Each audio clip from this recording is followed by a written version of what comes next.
എനിക്ക് ചോദിക്കാനുള്ളത്, നമ്മൾ എന്തുകൊണ്ടാണ് ഇങ്ങനെ കഷ്ടപ്പെടുന്നത് ജീവിതത്തിൽ? ഇതിന് എളുപ്പ വഴിയില്ല. അതായത് നമുക്ക് ജീവിതത്തിൽ ഇങ്ങനെയൊക്കെ ഇതെല്ലാം ശരിയാക്കി എടുക്കാനും മുന്നോട്ട് പോകാനും എളുപ്പ വഴിയില്ല. ഇത്രയും ബുദ്ധിമുട്ടി തന്നെ ഇത് പോകാൻ പറ്റുള്ളൂ. ഗുരുക്കന്മാർ, സൂക്ഷ്മമായ അനുഭവമുള്ള ഗുരുക്കന്മാർ ഇങ്ങനെ പറയുന്നു, അവരിപ്പോൾ അന്തർയാമികൾ എന്ന് പറയുന്നു, അല്ലെങ്കിൽ ഇപ്പോൾ ഇസ്ലാം മത സ്വഭാവത്തിൽ ജിന്നുക്കൾ എന്ന് പറയുന്നു, ക്രിസ്ത്യൻ സ്വഭാവത്തിൽ സാത്താന്മാരെന്ന് പറയുന്നു. ഇപ്പോൾ വിശദീകരണങ്ങളെക്കാൾ ഉപരി ഇപ്പോൾ ചില അനുഭവങ്ങൾ പറയുന്നത് ചിലപ്പോൾ ഗുണമായിട്ട് വന്നിരിക്കാം. കാരണം പണ്ടത്തെ കാലത്ത് നമ്മൾ നോക്കുമ്പോൾ അന്നത്തെ ശിഷ്യ പരമ്പരയിലുള്ളവർ അറിയിച്ച ചില അനുഭവങ്ങളിൽ നിന്നാണ് ഗുരുവിൻ്റെ ഈ മഹത്വത്തെക്കുറിച്ച് പലർക്കും മനസ്സിലായത് തോന്നി. അപ്പം അങ്ങനെ ആ എന്ന് പറയുന്ന ആ സൗണ്ട് വന്നപ്പോൾ, ഗുരുവിൽ നിന്ന് ആ സൗണ്ട് വന്നപ്പോൾ പെട്ടെന്ന് എൻ്റെ ഉള്ളിൽ നിന്ന് യുഗാന്തരങ്ങളായി ഞാൻ ആഗ്രഹിച്ചത് സാധിച്ചു എന്നുള്ള രീതിയിൽ ഒരു സ്വരം കേൾക്കുന്നു. നമ്മൾ ബുദ്ധിപരമായിട്ട് ലോജിക്കൽ ബ്രെയിൻ കൊണ്ട് നമുക്ക് ഇതുപോലുള്ള സ്പിരിച്വൽ ആയിട്ടുള്ള ഹയർ തലങ്ങളെ നമുക്ക് വേണമെങ്കിൽ വിശദീകരിക്കാം. പക്ഷെ അത് വളരെ ഡള്ളായിപ്പോയി. അതായത് വളരെ ബുദ്ധിപരമായിട്ട് നമുക്ക് ആശ്രമത്തിലെ താമര പർണശാലയും അതിനു മേളിലും വലുതായി, അത് ആകാശമുട്ട ഇങ്ങനെ വലുതായി അവസാനം ഈ ഇന്ത്യക്ക് മുകളിലും ഭൂമിക്ക് മുകളിലും അവസാനം ഈ സൗരയുദ്ധങ്ങളിലേക്ക് ഈ ഗുരുവിൻ്റെ. അപ്പോൾ നമ്മൾ ഈ ഓരോ സമയത്തും നമ്മൾ അവിടെ എത്തുമ്പോൾ ഗുരുവിൻ്റെ പുതിയ ഭരണ സംവിധാനം ഉണ്ടാകാനുള്ള സാഹചര്യത്തെ കുറിച്ചൊക്കെ പറഞ്ഞല്ലോ. അപ്പോൾ നമ്മുടെ ഇപ്പോഴത്തെ ജനറൽ സെക്രട്ടറി ആയിരിക്കുന്ന സ്വാമിയുടെ 25 വർഷത്തെ സന്യാസ ജീവിതം എന്നുള്ള രീതിയിൽ ഒരു ആഘോഷവും ചടങ്ങുകളൊക്കെ നമ്മുടെ ആശ്രമത്തിൽ നടത്തുകയുണ്ടായി. പക്ഷെ അത് ഒരുപാട് പേർക്ക് അതിൽ ചില തർക്കങ്ങളും അത് ഇഷ്ടപ്പെടാതെയൊക്കെ ഉണ്ട്. നമ്മൾ പല സംസാരങ്ങളും നമ്മൾ കേൾക്കുകയുണ്ടായി. അപ്പോൾ എന്താണ് ശ്രീയുടെ അതിലുള്ള അഭിപ്രായം? ഇപ്പോൾ 25 വർഷത്തിൻ്റെ ഒരു ആഘോഷമായിട്ടൊക്കെ പറയുമ്പോൾ അതിനെ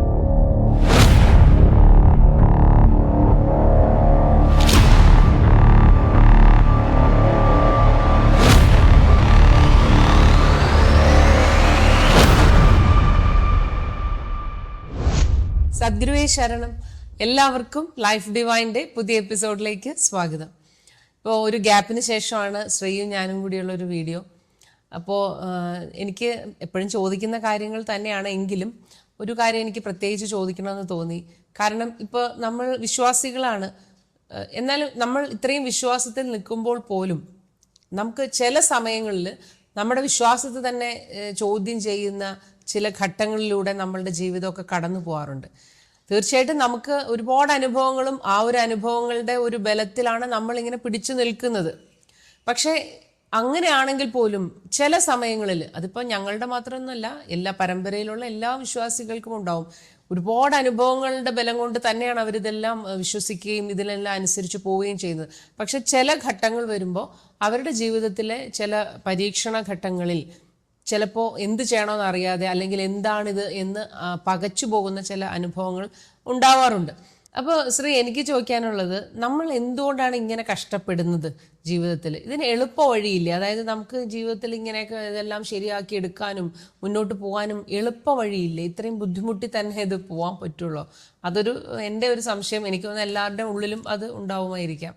അപ്പം അതിനെക്കുറിച്ചാണ് ഇന്നൊന്ന് സംസാരിക്കാമെന്ന് വിചാരിക്കുന്നത്. അപ്പോൾ ശ്രീ, അതിനെക്കുറിച്ചൊന്ന് സംസാരിക്കാമോ? സദ്ഗുരുവേ ശരണം.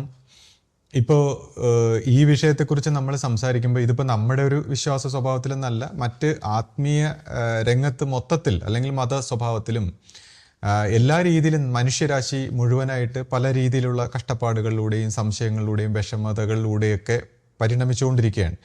അപ്പോൾ ചിലർ ബുദ്ധിപരമായ ചില ന്യായങ്ങൾ പറയുന്നു, ചിലർ ആത്മീയമായ ചില കാര്യങ്ങൾ പറയുന്നു. പക്ഷേ ഇതെല്ലാം ഉണ്ടെങ്കിലും മനുഷ്യൻ അവനവൻ്റേതായിട്ടുള്ള പ്രതിസന്ധി ഘട്ടങ്ങളിലൂടെ കടന്നു പോകുന്നു, സംശയിക്കുന്നു, വിഷമിക്കുന്നു. അപ്പോൾ ഇതിന് ഈസി ആയിട്ടുള്ള എന്തെങ്കിലും വഴിയുണ്ടോ എന്നൊക്കെ ചോദിക്കുന്നു. അപ്പോൾ അങ്ങനെ ചോദിക്കുമ്പോൾ ഈ മനുഷ്യൻ എന്തുകൊണ്ട് ഇങ്ങനെ കഷ്ടപ്പെടുന്നു എന്ന് നമ്മളൊന്ന് പരിശോധിക്കുകയാണെങ്കിൽ, മനുഷ്യൻ്റെ കോൺഷ്യസ്നെസ്സിൻ്റെ ഒരു വർക്കിംഗ് പ്രിൻസിപ്പിൾ നമ്മൾ നോക്കുകയാണെങ്കിൽ, ഇപ്പോൾ നമുക്കൊരു ജീവബോധം, നമ്മുടെ ഒരു ഉണർച്ച, അതിനുശേഷം നമ്മുടെ മുന്നിൽ ലോകം. അപ്പോൾ ഈ രണ്ട് തലങ്ങളും അതിൻ്റേതായ ഒരു സത്യമുള്ളതാണ്. ഇപ്പോൾ പരമമായ സത്യം എന്ന് പറയുമ്പോൾ അത് മറ്റൊരു തലം. പക്ഷേ അതിനുള്ളിലുള്ള ഒരു സത്യമായ അവസ്ഥകളാണ് ഈ ജീവനും നമ്മുടെ ജീവബോധവും നമ്മുടെ ലോകവും. പക്ഷേ ഇതിൻ്റെ ഇടയിൽ നമുക്കൊരു മനസ്സ്. അപ്പോൾ ഈ മനസ്സിന് പല തലങ്ങൾ. അപ്പോൾ ഇതെല്ലാം കൂടെ മിങ്കിൾ ചെയ്ത് പോകുമ്പോഴാണ് മനുഷ്യന് ഈ ഒരു പ്രശ്നങ്ങളിലേക്ക് കടക്കുന്നത്. അപ്പോൾ മനുഷ്യനെ സംബന്ധിച്ച് ആ ജീവബോധത്തിൻ്റെ ആ ഉണർച്ചയും സ്നേഹവും അതിൻ്റെ ഒരു ഇൻ്റലിജൻസും കമ്പാഷനും സഹകരണവും ഇതും പിന്നെ ഈ ലോകമായിട്ടുള്ള സത്യമായിട്ടുള്ള അവസ്ഥയും മനുഷ്യന് കിട്ടിയിരിക്കുന്ന ഒരു ബ്രെയിൻ, അതായത് ഏറ്റവും ഇവോൾവ് ആയിട്ടുള്ള ഒരു നല്ല കാര്യങ്ങളൊക്കെ ഹാൻഡിൽ ചെയ്യാനായിട്ട് ബുദ്ധിപരമായിട്ട് ചെയ്യാനുള്ള ഈ ബ്രെയിനും ഇതെല്ലാം കൂടെ സിങ്ക്രണൈസ് ആയിട്ട് പോയി കഴിഞ്ഞാൽ ലൈഫ് നല്ല സ്മൂത്തായിട്ട് പോകേണ്ടതായിരുന്നു. പക്ഷെ അൺഫോർച്ചുനേറ്റ്ലി നമ്മുടെ ഈ ബ്രെയിൻ ഉപയോഗിച്ചിട്ട് നമ്മൾ ബ്രെയിൻ കൊണ്ട് ചെയ്യേണ്ട നമ്മുടെ ലോജിക്കലായിട്ടുള്ള ബുദ്ധിപരമായിട്ടുള്ള നമ്മുടെ സ്റ്റഡീസും സയൻസും മറ്റ് കാര്യങ്ങൾ കൂടാതെ നമ്മൾ ഈ ബ്രെയിൻ ഉപയോഗിച്ചുകൊണ്ട് നമ്മുടെ റിലേഷൻഷിപ്പും നമ്മൾ പല പല സംശയങ്ങളും നമ്മുടെ ജീവിതത്തിലെ പ്രശ്നങ്ങൾ ഒരുപാട് തോട്ട് പ്രോസസ്സിലൂടെ പ്രവർത്തിച്ചു തുടങ്ങിയപ്പോൾ ഈ ബ്രെയിനിൻ്റെ ആക്ടിവിറ്റി അല്ലാത്ത കാര്യങ്ങൾ ബ്രെയിൻ കൊണ്ട് ചെയ്തപ്പോൾ ബ്രെയിൻ ചൂടായി, സെൽഫ് സെൻറ്റേർഡായി, ഈഗോയിസ്റ്റിക് ആയിട്ട് ആ പ്രോസസ്സർ റോങ് ഇൻ്റർപ്രിട്ടേഷനും ലൈഫിനെ കുറിച്ചുള്ള മിഥ്യാധാരകളും പ്രശ്നങ്ങളും പ്രശ്നങ്ങളും പ്രോബ്ലങ്ങളും അത് അസുഖങ്ങളും പിന്നെ ഇഷ്യൂസും ഒക്കെ ആയിട്ട് അങ്ങ് മാറുകയാണ്. അപ്പോൾ ഈ ബ്രെയിൻ ഏതുവരെ ഉപയോഗിക്കണം, ബുദ്ധി ഏതുവരെ ഉപയോഗിക്കണം, അത് കഴിഞ്ഞ് ഹൃദയത്തിൽ എങ്ങനെ വരണം. അപ്പോൾ ഇങ്ങനെ ബുദ്ധിയുടെ ഒരു ഭാഗത്തുനിന്ന് പരിണമിച്ച് വരുമ്പോൾ ഇതിൻ്റെ ഇടയിൽ ഒരു ഈഥറിക് വേൾഡ് പോലെ ഒരു പ്രത്യേക ഒരു മാനസിക തലമുണ്ട്. അപ്പോൾ ഇതിനെക്കുറിച്ച് ഇപ്പോൾ ആധ്യാത്മികമായിട്ട് പരിണമിച്ച് വരുമ്പോൾ ഇങ്ങനെ ഒരു സൂക്ഷ്മ തലം ഇരിക്കുന്നു. അപ്പം ഇതിൽ നിന്ന് ഇപ്പോൾ പിതൃ സ്വഭാവത്തിലായാലും മറ്റ് പൈശാചിക സ്വഭാവത്തിൽ സൂക്ഷ്മ സ്വഭാവത്തിലൊക്കെ മനുഷ്യൻ്റെ ബ്രെയിനിലൂടെ ചിന്തകളായിട്ട് മനുഷ്യനെ സ്വാധീനിക്കുന്നതായിട്ടും ഇവരെ വഴിതെറ്റിക്കുന്നതായിട്ട്, ഇവരെ ചിത്തവൃത്തികളെ ഭ്രമിപ്പിക്കുന്നതായിട്ടും അവരെ എന്ത് മേഖലയിലാണോ പോകുന്നത് അതിൽ നിന്ന് വഴിതെറ്റിപ്പിക്കാനും അവരുടെ റിലേഷൻഷിപ്പ് കുളമാക്കാനും ജീവിതത്തിലേക്ക് ഒരുപാട് സംശയങ്ങളിലേക്കും പ്രോബ്ലങ്ങളിലേക്കും ഒക്കെ മനുഷ്യരെ കടത്തുന്നതായിട്ടും ഗുരുക്കന്മാർ, സൂക്ഷ്മമായ അനുഭവമുള്ള ഗുരുക്കന്മാർ ഇങ്ങനെ പറയുന്നു. അവരിപ്പോൾ അന്തർയാമികളെന്ന് പറയുന്നു, അല്ലെങ്കിൽ ഇപ്പോൾ ഇസ്ലാം മത സ്വഭാവത്തിൽ ജിന്നുക്കൾ എന്ന് പറയുന്നു, ക്രിസ്ത്യൻ സ്വഭാവത്തിൽ സാത്താന്മാരെന്ന് പറയുന്നു, ഇപ്പോൾ ബുദ്ധമതത്തിലൊക്കെ അവർ മാരൻ എന്നൊക്കെ പറയുന്നു. അപ്പോൾ ഇങ്ങനെ കാലാകാലങ്ങളായിട്ട് ചില അതായത് നെഗറ്റീവായിട്ടുള്ള ചില എനർജി സോഴ്സുകൾ പ്രവർത്തിക്കുന്നു. ഇപ്പം നമ്മളെല്ലാവരും ഒരു എനർജി സോഴ്സുകളാണ്. നമ്മുടെ ലൈഫ് എന്ന് പറയുമ്പോൾ തന്നെ നമ്മുടെ കോൺഷ്യസ്നെസ് എനർജി സോഴ്സ്, അത് നമ്മൾ വിഷ്വലൈസ് ആയിട്ട് നമ്മൾ മാനിഫെസ്റ്റ് ആയിട്ടൊക്കെ ലൈഫിനെ പല രീതിയിൽ അനുഭവിക്കുമ്പോൾ ഇതിൻ്റെ ഇടയിൽ ചില നെഗറ്റീവായിട്ടുള്ള എലമെൻറ്റുകളും കൂടെ പ്രവർത്തിക്കുന്നതായിട്ട് നമ്മൾ ഇന്ത്യയിലൊക്കെ നമ്മൾ ഈ ആധ്യാത്മിക രംഗത്ത് പറയുന്നു. പക്ഷേ ഇപ്പോൾ നമ്മൾ ചിന്തിച്ചു കഴിഞ്ഞാൽ വെസ്റ്റേൺ തിങ്കേഴ്സും ഒക്കെ പറഞ്ഞു തുടങ്ങി.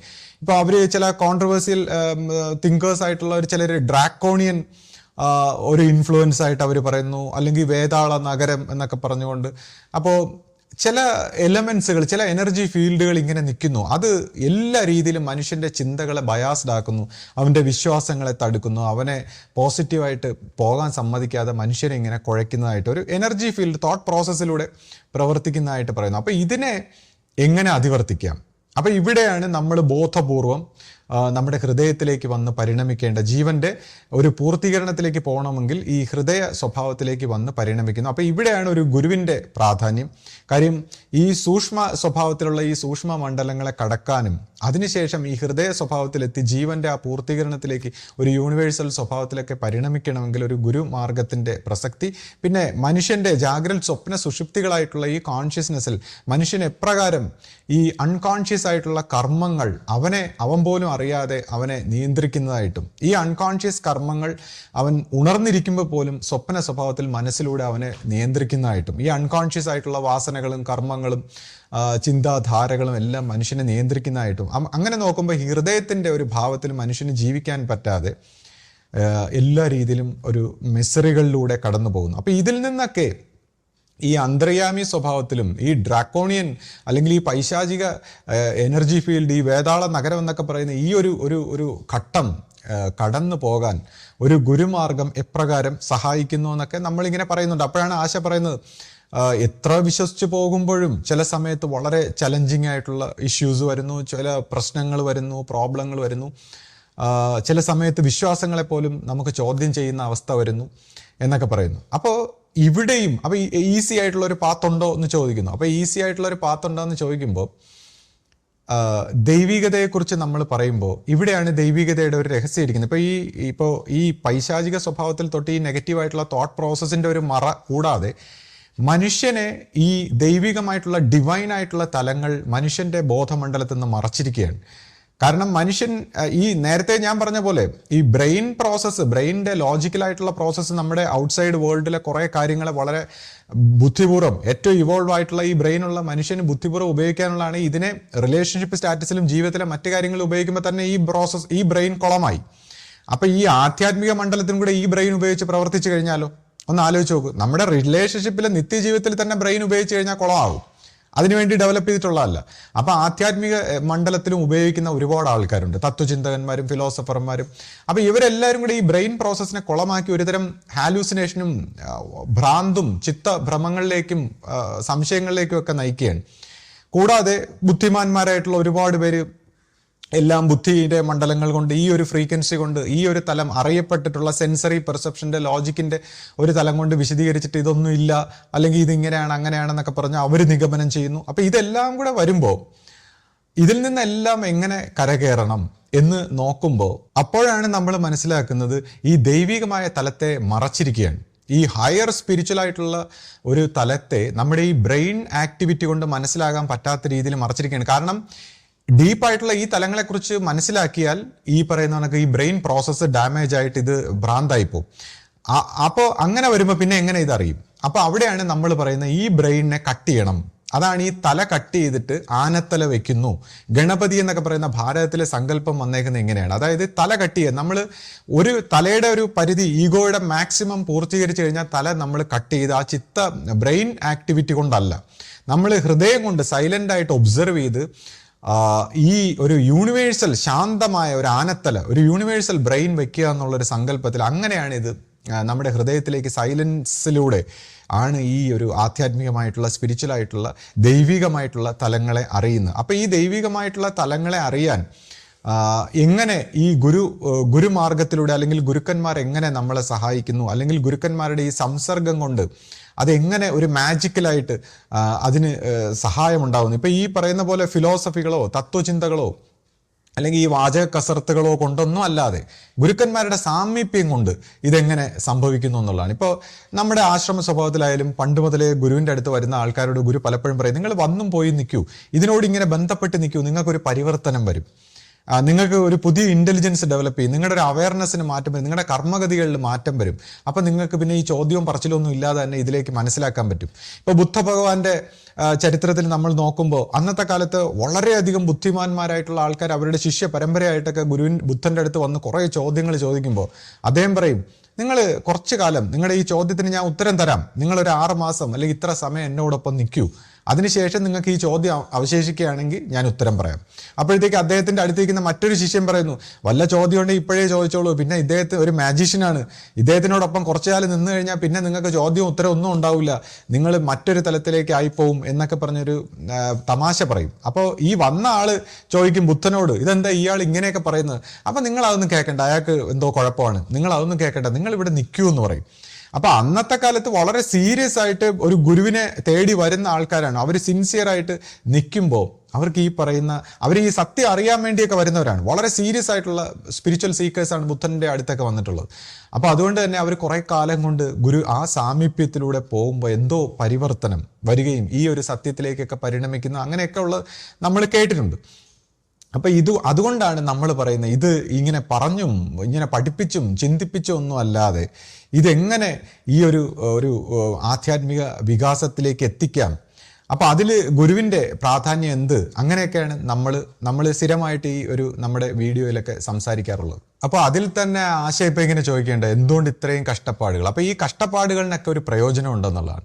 കാരണം ആധ്യാത്മിക രംഗത്ത് നമ്മൾ ഈ കഷ്ടപ്പാടുകളിലൂടെ ഈ കടഞ്ഞെടുക്കുന്നത് പോലെ നമ്മുടെ കോൺഷ്യസ്നെസ്സിനെ ഇങ്ങനെ പരിവർത്തനപ്പെടുത്തി നമ്മൾ ഒരു കഥാർസിസിലൂടെ നമ്മളിങ്ങനെ സ്ഫുടം ചെയ്തെടുത്താൽ മാത്രമേ നമ്മൾ ഈ സത്യമായിട്ടിരിക്കുന്ന ആ ദൈവികമായിട്ടിരിക്കുന്ന ആ ഒരു നമ്മുടെ ഉള്ളിൻ്റെ ഉള്ളിൽ നമ്മുടെ ആ എന്തോ ഒരു അനിർവചനീയമായിട്ടിരിക്കുന്ന ആ ഒരു സത്യത്തിലേക്ക് പരിണമിക്കാൻ നമ്മുടെ മനസ്സും ജീവനും ഹൃദയവും ഒക്കെ പരിപക്വമാകുമോ എന്നുള്ളതാണ്. അല്ലാതെ നമ്മൾ ഈ പറയുന്ന വളരെ മെറ്റീരിയലിസ്റ്റിക് ആയിട്ടുള്ള ഗ്രോസ് ആയിട്ടുള്ള ഒരു ഇൻ്റലിജൻസ് കൊണ്ട് നമുക്ക് ഈ ഒരു പരിണാമം സംഭവിക്കില്ല എന്നുള്ളതാണ്. അപ്പോൾ അതിൽ തന്നെ ഈ പ്രശ്നങ്ങളും പ്രോബ്ലങ്ങളും ഇങ്ങനെയൊക്കെ ഉള്ള ഒരുപാട് ഇഷ്യൂസ് ആക്ച്വലി നമ്മളെ സംശയിപ്പിച്ചുകൊണ്ട് നമ്മളെ വഴിതെറ്റിക്കാൻ സാധ്യതയുണ്ട്, അല്ലെങ്കിൽ നമ്മളതിന് റെഡി ആണോ എന്ന് നോക്കാൻ സാധ്യതയുണ്ട്. കാര്യം ആധ്യാത്മികമായിട്ടുള്ള ഉയർന്ന തലങ്ങളിൽ എല്ലാം നല്ലതിനെന്നുള്ളതാണ്.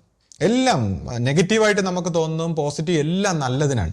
അത് നമ്മളെ സ്ഫുടം ചെയ്തെടുക്കുന്ന ഒരു കാര്യങ്ങളാണ്. ഇപ്പം തന്നെ ഈ എല്ലാ മഹാന്മാരായിട്ടുള്ള ഗുരുക്കന്മാരും അവർ ചിലരെങ്കിലും വളരെ അതിഭാവത്വം നടന്ന ഇപ്പോൾ ജീസസും കൃഷ്ണനും ഒക്കെ എന്തെങ്കിലും അതിഭാവത്വമായിട്ട് അവർ പ്രദർശിപ്പിച്ചിട്ടുണ്ടെങ്കിൽ അവരുടെ കഴിവില്ലായ്മയെ അവർ പ്രദർശിപ്പിച്ചിട്ടുണ്ട്.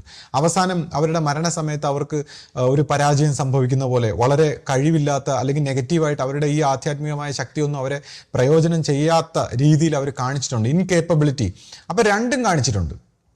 അപ്പോൾ ഇത് രണ്ടും കണ്ടതിന് ശേഷം നമുക്ക് വിശ്വസിക്കാനുള്ള എല്ലാ പോസിറ്റിവിറ്റിയും ഉണ്ട്, അവിശ്വസിക്കാനുള്ളത് എല്ലാം ഉണ്ട്. ഈ രണ്ടും കണ്ടതിന് ശേഷം ആര് ഹൃദയം കൊണ്ട് ഇത് എടുക്കുന്നു എന്നുള്ളതാണ്. അതാണ് ആ ചോയ്സ്. കാര്യം ഇതെല്ലാം ഉണ്ടായിരുന്നിട്ട് ഈ നെഗറ്റീവും പോസിറ്റീവും എല്ലാം ഉള്ളതിൻ്റെ കൂടെയും നമ്മൾ വിശ്വാസം കൊണ്ട് ഹൃദയം കൊണ്ട് ഇതിനെ രണ്ടിനെയും കണ്ടിട്ട് എടുക്കുമ്പോൾ എന്നാൽ മാത്രമേ നമുക്ക് ഈ പറഞ്ഞ ആ ഒരു കിങ്ഡത്തിലേക്ക്, ആ ഹെവനിലേക്ക് പ്രവേശനം ഉള്ളൂ എന്നുള്ളത്. അതായത് നമ്മുടെ ഈ ചിത്തവൃത്തി, ഈ ദ്വന്ദ്വ ഭാവനയിലുള്ള ചിത്തവൃത്തികളെ മുഴുവൻ നിരാകരിക്കുന്നു. അങ്ങനെ നിരാകരിച്ചുകൊണ്ട് എത്താൻ വേണ്ടി ഇത് ഒരു പ്രോസസ്സാണ്. അപ്പോൾ ആ ഒരു പ്രോസസ്സിലൂടെ കടന്നു പോകാൻ നമുക്കെല്ലാവർക്കും ആ ഒരു ഗുരുകാരുണ്യം ഉണ്ടാകട്ടെ എന്ന് ഞാൻ പ്രാർത്ഥിക്കുന്നു. ഒരിക്കൽ ഗുരു എൻ്റെ അടുത്ത് ഇതുപോലെ പറഞ്ഞായിരുന്നു. കാരണം നമുക്ക് ഇങ്ങനെ ഈ ഒരു വിഷയം എടുക്കണമെങ്കിൽ ഗുരുവിൻ്റെ സന്തോഷവും ഗുരു അനുഭവിച്ച ദുഃഖവും ഒരുപോലെ എടുത്താൽ മാത്രമേ ഈ വിഷയം നമുക്ക് കൈകാര്യം ചെയ്യാൻ പറ്റുള്ളൂ. അതുകൊണ്ട് ഗുരുവിൻ്റെ സന്തോഷം മാത്രമേ നമുക്ക് കിട്ടാവുള്ളൂ എന്ന് നമ്മൾ വിചാരിക്കരുത്. ഗുരു അനുഭവിച്ച ത്യാഗവും നമ്മൾ അനുഭവിക്കണം ജീവിതം കൊണ്ടെന്ന് ഗുരു പറഞ്ഞിട്ടുണ്ടായിരുന്നു. അപ്പോൾ അത് യഥാർത്ഥത്തിൽ ഇവിടെ ഞാനൊന്ന് സൂചിപ്പിച്ചതാണ് എല്ലാവർക്കും അറിയാൻ വേണ്ടി. അപ്പോൾ അതുകൊണ്ട് എല്ലാം ഇങ്ങനെ പോസിറ്റീവായിട്ട് സ്മൂത്തായിട്ട് തന്നെ പോകണമെന്നുള്ള നമ്മുടെ ഒരു ഇമാജിനേഷൻ നമ്മൾ കളയണം. ഇപ്പോൾ ഈ ലോകത്തിൽ തന്നെ ആയാലും നമുക്ക് വളരെ സ്മൂത്തായിട്ട് പോസിറ്റീവായിട്ടുള്ള ഒരു ചില ലൈഫുകളൊക്കെ ആക്ച്വലി ഒരു ദേവീ-ദേവ സ്വഭാവത്തിൽ നമ്മളെ വഴിതെറ്റിക്കാനാണ്. സാധാരണക്കാർ ഇതെല്ലാം കണ്ടിട്ട് അങ്ങനെ സ്മൂത്ത് ആയിട്ടുള്ള ഒരു ലൈഫ് ഉണ്ടാവും എന്ന് പറഞ്ഞ് കഷ്ടപ്പെടും. പക്ഷെ അവനെ ഈ ലൈഫിൽ, ഈ മെന്റൽ വേൾഡിൽ കൊടുക്കാനുള്ള ചില ട്രാപ്പുകളാണ്. അതാണ് വളരെ ഇന്റലിജന്റ് ആയിട്ട് പോകുന്നവർക്ക് മാത്രമേ ഈ സത്യത്തിന്റെ പാതയിൽ സഞ്ചരിക്കാൻ പറ്റൂ. അതുപോലെ തന്നെ നെഗറ്റീവായിട്ടുള്ള ഒരുപാട് ആൾക്കാർക്ക്, നെഗറ്റീവ് മെന്റാലിറ്റി ഉള്ളവർക്ക് വളരെ തടസ്സങ്ങളൊന്നും ഇല്ലാത്തതുപോലെയും തോന്നിക്കും. കാരണം അവരുടെ ആ എനർജി ഉപയോഗിച്ചുകൊണ്ട് അവരെ പെർമനൻ്റ് ആയിട്ട് ഒരു നെഗറ്റീവ് ഫീൽഡിലേക്ക് കൊണ്ടുപോകുമ്പോൾ ഈ നെഗറ്റീവ് ഫോഴ്സ് അവരെ സപ്പോർട്ട് ചെയ്തുകൊണ്ടിരിക്കും. അപ്പോൾ ഇതെല്ലാം പോസിറ്റീവായിട്ടുള്ള കുറച്ച് ആൾക്കാർ ദേവ സ്വഭാവത്തിലും ഈ നെഗറ്റീവായിട്ടുള്ള ആൾക്കാർ വിജയിക്കുന്നതായിട്ടും ഒക്കെ കാണിക്കുമ്പോൾ ഒരു സാധകനെ സംബന്ധിച്ച് കംപ്ലീറ്റ് ഒരു പരീക്ഷണമാണ്. അപ്പോൾ ഈ പരീക്ഷണത്തിലൂടെ കടന്നു പോകേണ്ട ഒരു അവസരവും കൂടി ഇതിൻ്റെ ഇടയിൽ ഒളിച്ചിരിക്കുന്നുണ്ട്.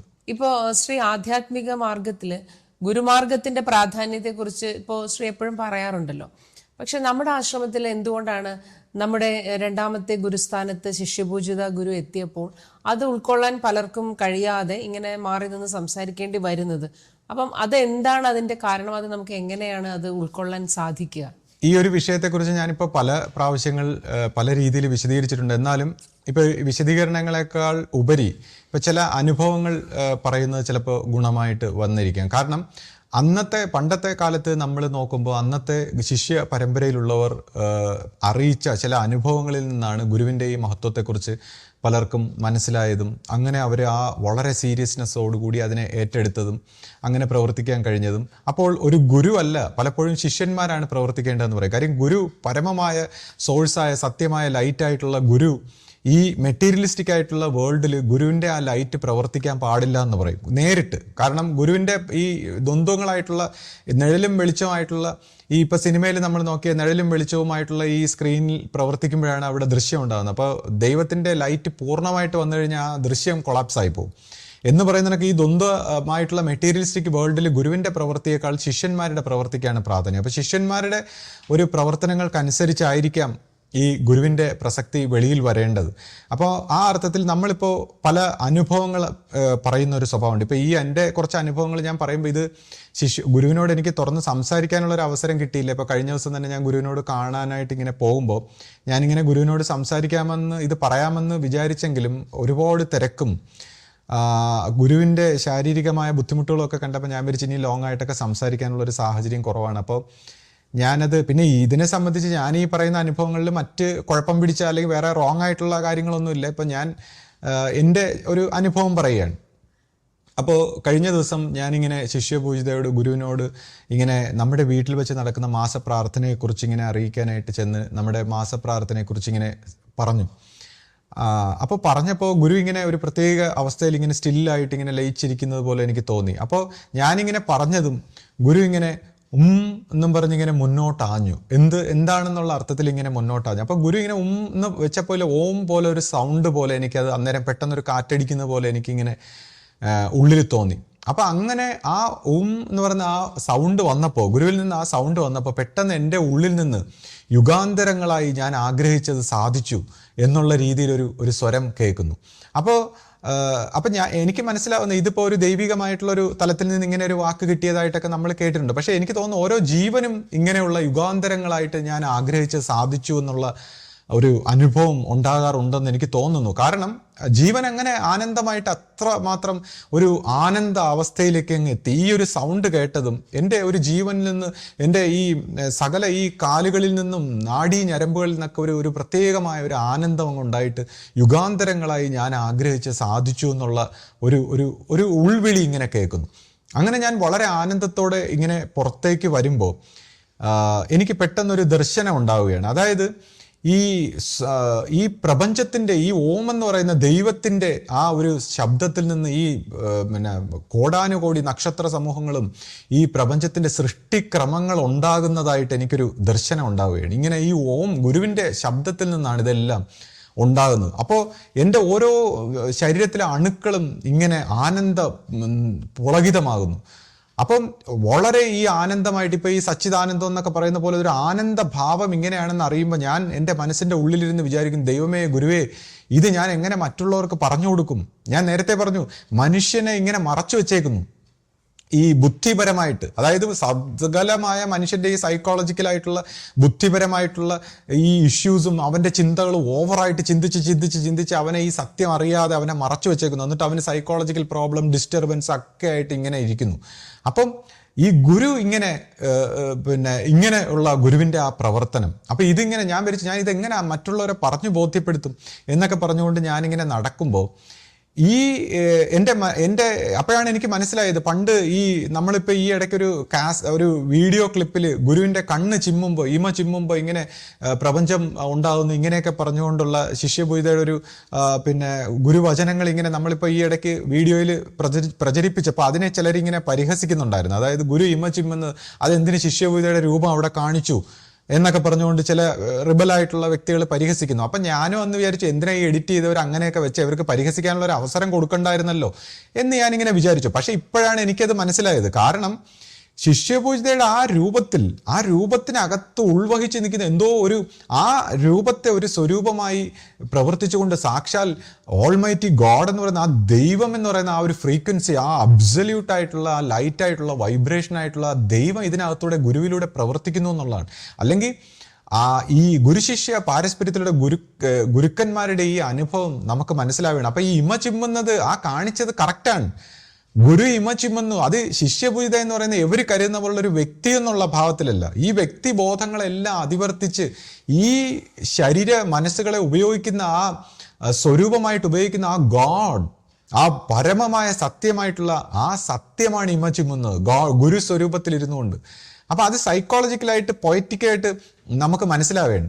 അപ്പം ഞാനിപ്പോൾ ഈ ദർശന സ്വഭാവത്തിലുള്ള കാര്യങ്ങളെ ഒന്നും അന്ധമായി വിശ്വസിച്ച് അല്ലെങ്കിൽ മറ്റൊരു രീതി, ഞാൻ വളരെ ലോജിക്കലായിട്ട് സംസാരിക്കുന്ന ഒരു വ്യക്തിയാണ്. നമുക്കറിയാം, ഞാൻ മാക്സിമം ബുദ്ധി ഉപയോഗിച്ച് ബുദ്ധിയുടെ കുറവ് കാണിച്ചിട്ട് നമ്മൾ ഹൃദയത്തിലേക്ക് വന്ന് സത്യത്തിലേക്ക് ഒബ്സർവ് ചെയ്ത് നിരീക്ഷിക്കുന്ന കാര്യങ്ങളാണ് ഞാൻ പറയുന്നത്. അല്ലാതെ ഞാൻ ഈ ബുദ്ധി കൂർമ്മിപ്പിക്കുന്ന കാര്യം, ബുദ്ധി ഉപയോഗിച്ച് ബുദ്ധിയെ തകർക്കാനാണ് ഞാൻ പരിശ്രമിക്കുന്നത്.